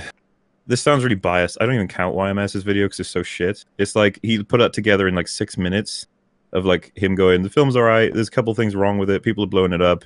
Here's the trailer footage in the background, I'm out. Like Angry Joe's one I don't count, even though it got more views than yours because it's top 10 reasons why The Last Jedi suck. And then it's like 27 meandering reasons where they're trying to talk it through it. And it's like the most low quality shit ever, while yours was, I mean, I'm assuming it was scripted. Did you script it? Yeah, if this stream and our last conversation is any indication, I pretty much need to script out everything because I mean, I'm sure I probably missed 1,000 things during the conversation about Civil War Oh that I well, probably could have brought up. But I'm I'm the same man. I'm way worse without a script. But I feel like that's just normal. Like who's amazing without a script, you know? Who nails it without a script? not many people. But yeah, I'd script out all of my videos aside from my streams, obviously, because otherwise I would be making very bad videos. I already make bad videos, You but say that, but so worse. many people are doing just that. Oh yeah, DSP gaming is still a thing, so I mean, Yeah. So I was gonna say as well that the shocking part for me was that I saw Armored Skeptic's video and I kind of liked it. Though, have you seen that one no, I for Last didn't. Jedi? No, I used to watch Armored Skeptic, but I don't know if it's changed. Last. I can say the same for you. I unsubbed from him over a year ago. I really lost interest in him once he started using his face more and his ego exploded. I couldn't take it. I But stopped I checked watching out a lot of people's him. views on it. And I was like, I'm a skeptic. Yeah, sure, I'll check out his Last Jedi one. And I thought it was pretty good. Like it's well edited. There's a couple of funny jokes in there as well as some decent criticism of how bad the film is. Except this weird part where him and Chew on Head basically associate everything in the Last Jedi with like anime. And they Uh, misunderstood. You know the line where he says, "See you around, kid." You know, and it's in reference to Han Solo. yeah. Uh, I'm assuming you said yes. yes, yes, I do. Man, my Yes, Discord is weird they today. said that was like in reference to the whole teleports behind you, too late, kiddo, sort of thing, and they were convinced it was an anime reference. Why would that be an anime And it was ref? like, What? That doesn't make any yeah, sense. and I remember watching being like, what the fuck did I just listen to? And I checked the comment section. Everyone was like, why the fuck do they think that was anime? You can still see it. The video's still up. It's the most bizarre thing ever. But the video was still pretty good, and yet like hours blew past it, and I was like, wow, I blew past Armored Skeptic. It's like that feels kind of like an achievement.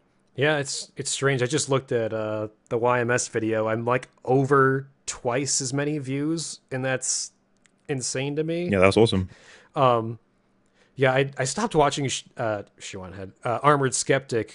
I think like a year and a half, maybe 2 years ago, because he like uploaded one video every 3 months, and I was like, okay, you make good content, but I'm not really gonna. It's not good enough for me to wait 3 months for it. There's only a couple. There's only a couple YouTubers that I'll do I was that. gonna say, That's man, there are some people I'll wait forever for. I mean, Like it yeah. depends how I good the mean, content is. I'll wait for ER's videos and Lyle McDouchebag's videos. That's Hmm. pretty much it. I hate everything. I mean, he doesn't really take as long as them, but does take a little bit of a longer time generally. Yeah, yeah, no, I understand.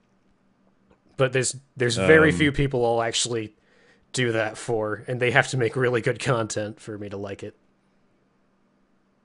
I mean, because I was about to say, I'm pretty sure you subbed to me. You realize I take like a million years to put out my series, and sometimes they're not even being a topic you're gonna want to see. Like it could be a game you've never heard of. Oh well, time to unsubscribe then.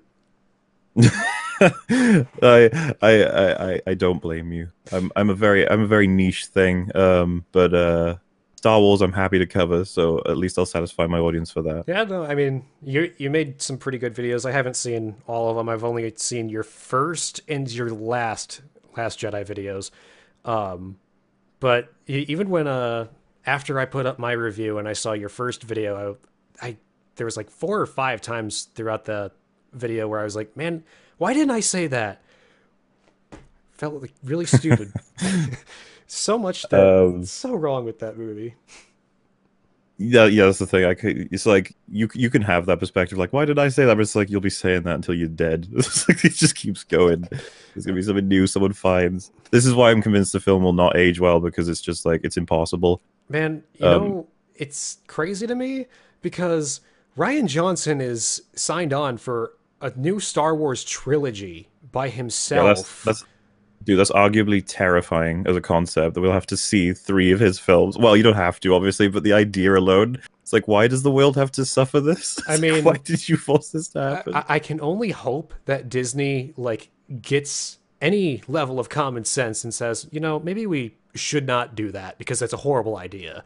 But I don't feel like Disney is smart enough to get it through their heads that Ryan Johnson made a really horrible fucking movie. And we're going to have to suffer through at least one or two until he's inevitably canceled for being a really inept director and writer.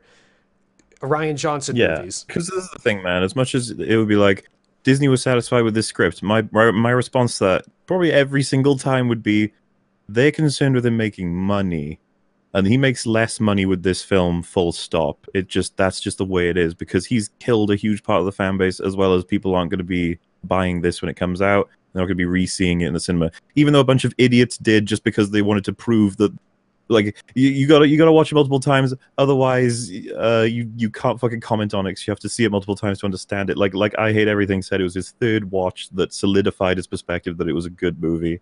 Just to me is just like They punch say in the face. that But they say that as though the it has the depth of Blade Runner or 2001: A Space Odyssey. Like, yeah, no. it's like fuck off. No, it doesn't. It's ridiculous. I It's mean, so simple. What is there that you missed in the first time around? Everything is relatively shallow. There's nothing in depth about it. there's Well, I not guess people would one. argue the themes. Oh, the The themes. themes. Yeah, the theme of Always with the we themes, man. don't we don't win by fighting what we hate, but saving what we love. By the You way, know, the laser's shooting the things we love. if ever I watch the film again, I'm gonna have to be drunk, and I'm just gonna that's gonna be the part I look forward to. It's the peak of the film's I might incompetence. It's just like, I yes, I wouldn't want to watch the whole thing, so I think I'm just gonna like I'm sure someone's going to put that scene on YouTube, and I'll just watch that one scene over and over and over again because that's so funny in just all the wrong ways. I mean, that's the kind of thing that you'd see in a Tommy Wiseau movie, honestly. yeah, yeah, and you would probably have an argument for why it like works on some level, but you know that they actually thought the argument on its own worked. Like Ryan Johnson was like, she just saved what she loved and prevented him from attacking what he hates, which is much better as an idea. And they're like, yeah, Ryan, we're just setting up the scene in the background where the resistance is destroyed. Is that cool? And he's like, yeah, that's fine, whatever. I I wonder if there was like anyone working like editing the movie and developing the CGI and all that, and they just like had to stop for a few minutes and say to themselves, "This fucking sucks." I mean, I can't imagine that there could be no one in that crew that Oh, made that someone just movie. said, wait 5 years, stop shoveling shit out. I was just thinking to myself, like, doesn't matter how long they wait, man. Ryan Johnson had potentially more than 2 years, because I believe he started writing his script when The Force Awakens began filming. That's what he said. So think how early that is. And he went up with his first draft. Disney approved his first draft. He didn't even redraft it, and that's what the film. It's like I don't think it matters how much time you give these people. They just think like, yeah, I'm a genius. We'll go with this. You've heard the part where he said he doesn't regret a single decision, right? And he wouldn't change anything. Yeah, that's wonderful, Ryan. I'm so glad that you stick behind your really awful ideas. I mean, It's like, wow, Ryan, I wish I could be like you, because I don't know about you, but I have a lot of things I'd like to change in my videos. Work I make where I'm like, oh, I kind of fucked up there, or I could have changed that. But like, no, Ryan has his vision nailed. Everything he wanted done was done perfectly. It's like, how cool would it be to be that guy? yeah, I'd love to be like that because there's always something in my, well, maybe not always, but a lot of the times there is something in one of my videos that I didn't explain enough that someone is going to get mad about. Like my Evil Within 2 video that I came out with yesterday. Hmm. One of the points I mentioned was that I wasn't a big fan of the matches in the first game because I thought they were kind of dumb and not really useful. Yeah. I when for me, I don't like to play games on their highest difficulty. I mean, I'll play Dark Souls because, I mean, the whole point is that it's hard. But Hmm. generally, if it's a story-focused game like The Evil Within, I don't like to play it on its highest difficulty. I will because achievement, and that's pretty. That's basically it. But I'll speed run it, and that's what I did with The Evil Within. I speed ran pretty much that entire thing. Okay. So the matches really didn't come in handy as much as I'm sure some people that like actually took their time on the highest difficulty did. But I didn't say that. So I had several people in the comments that were like, "You're just a bullshit liar for saying that you didn't use the matches." And I was like, "Okay, sure." There's always something. Do you know how I avoid that horrible circumstance? I make like 20-hour-long videos, so then no one can actually say you missed that thing. I'll be like, no, I didn't. It's Yeah. at hour 13 minute 56. It's in the top right corner. That's where I put it. Yeah, there's always something I don't think to put in my scripts. I mean, like I said with my last Jedi video, there's innumerable things that I could have talked about that I didn't Yeah, remember. I think you just needed to hit the Luke. The Luke part is the most important thing, I think. Yeah, that's the big part that I had such a huge problem with, especially him It's going up and it'll tell you a killing. lot about the person enjoyment of the film because that's like the first thing you have to talk about. If someone says like, "Oh, they love the way they took Luke," it's like, yeah, we can't have a good discussion about this film. It's over already. Like we're done. I mean, just I mean, the first thing we see him do is go up to that fucking whatever the hell that alien was with like testicle Yeah. breasts. He milks them and then drinks it right there. Like I watched that Oh, and I was like um, shell shocked by what's happening. someone raged at me on my comment section for why Luke throwing the lightsaber was perfect. All right, they used the word perfect, and they were frustrated that I didn't understand these things. One of their things was that what do you think Luke's gonna do with a lightsaber that's killed younglings? And I was like, he What? what? um. Oh my god. Just it's like you're stunned. I was stunned reading it. I was just like, I can't respond to that. I I can't. I don't know can't what to do even. with that.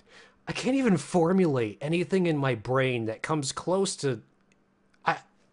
What the hell? What the hell? What is that? I. You're dumb.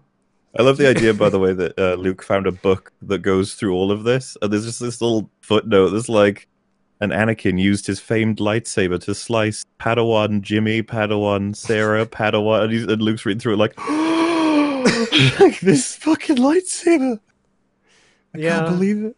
Wonderful. Speaking of which, what happened to his green lightsaber? No one knows. No one cares. Ryan forgot he had a green lightsaber. Probably no, he didn't because it's in the memory, but it's not anywhere else. I don't know, man. I don't know. Yeah. Kylo Ren just decided, hey, this one guy tried to kill me, so I'm going to proceed to burn down hundreds of other Jedi that had nothing to do with him, as well as his temple, and try to kill him too. You know, it's real fun.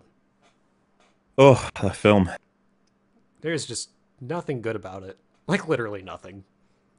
Because I actually agree with I hate everything. The whole polarizing thing, where a piece of content comes out and you have to pick love or hate most of the time, and it's frustrating. 'Cause it's like we're not gonna have any kind of scale if it's either this the binary choice. And so he brings that in about this film, and I was just like, yeah, there are going to be films that are terrible and are amazing. This is one of those ones. Like, it does happen. Yeah, only it's not amazing. It's like objectively not a good film. And I know people like don't like it Yeah, when I and say the word objectively, but objectively it is not a good film at I all. mean, because my channel's based around this, I just feel like you know what you're thinking of when you say it, don't you? All of the writing mechanics, how everything comes together in movies, as well as the respect to the law. You know it's objectively bad. The only problem is people who haven't heard your arguments for it. That's all. Yeah, I mean, pretty much every single problem I had with Civil War in our discussion with it, I know is subjective. And I know that people like the movie. And I understand why they like the movie. It's just like my subjective opinions are the reason why I didn't like it. But objectively, I don't think it's a bad movie. But objectively, The Last Jedi is. There's really nothing subjective about it. Yeah. Yeah. Because I was gonna say like it's the whole concept I said earlier is just alien to me. You can come to another conclusion, and me and you've put so much work into these videos, and it's just not going to matter to those who love it. And that's the human race, I suppose. Like, I guess I shouldn't complain because that's just inevitable. Yeah, I mean, maybe when when the Han Solo movie turns out to suck because it really does not have a snowball's chance in fuck of being good, to be perfectly honest. Hmm. When it sucks and it's like 99.9% guaranteed, I hope that people will at least see that movie and they'll be like, maybe we should stop with the Star Wars thing.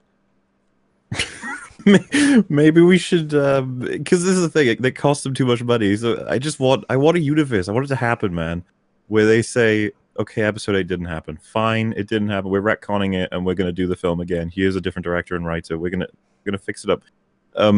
Because that's just so insane to think about. Like, it's such a huge Disney saying, yes, we fucked up. So all the people who love the film are fucked.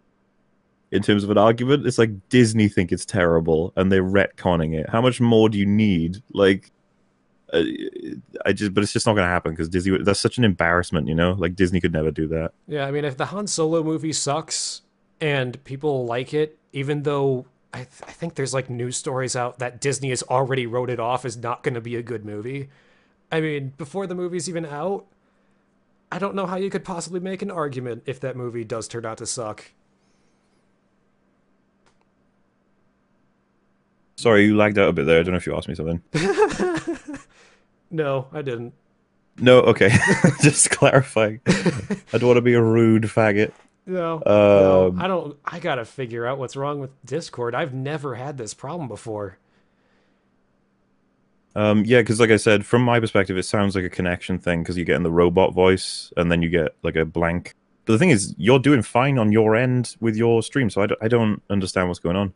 Yeah, I mean, it said that my stream status is good the whole time, and like I said, I made sure to check my internet connection before we did this, and it said it was fine. So I don't know what in the world's going on. I'll have to figure that out. Yeah, that's cool. Um, yeah, I was gonna say I'm probably gonna go back to my other channel for a bit at this point, so I'm happy to wrap up if you want.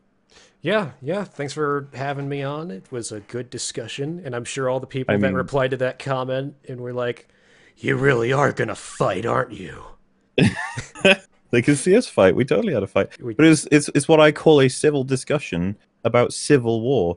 It's great on so many levels instead of barking at each other, which is probably what people like to see, but it's just not what you get from me. As much as I'm a dick in a lot of my videos, it's almost like I'm provocative in my videos. But if I actually get any of these people to sit down with me, I will be absolutely nice to them because I yeah, just want to have a chat. That's all.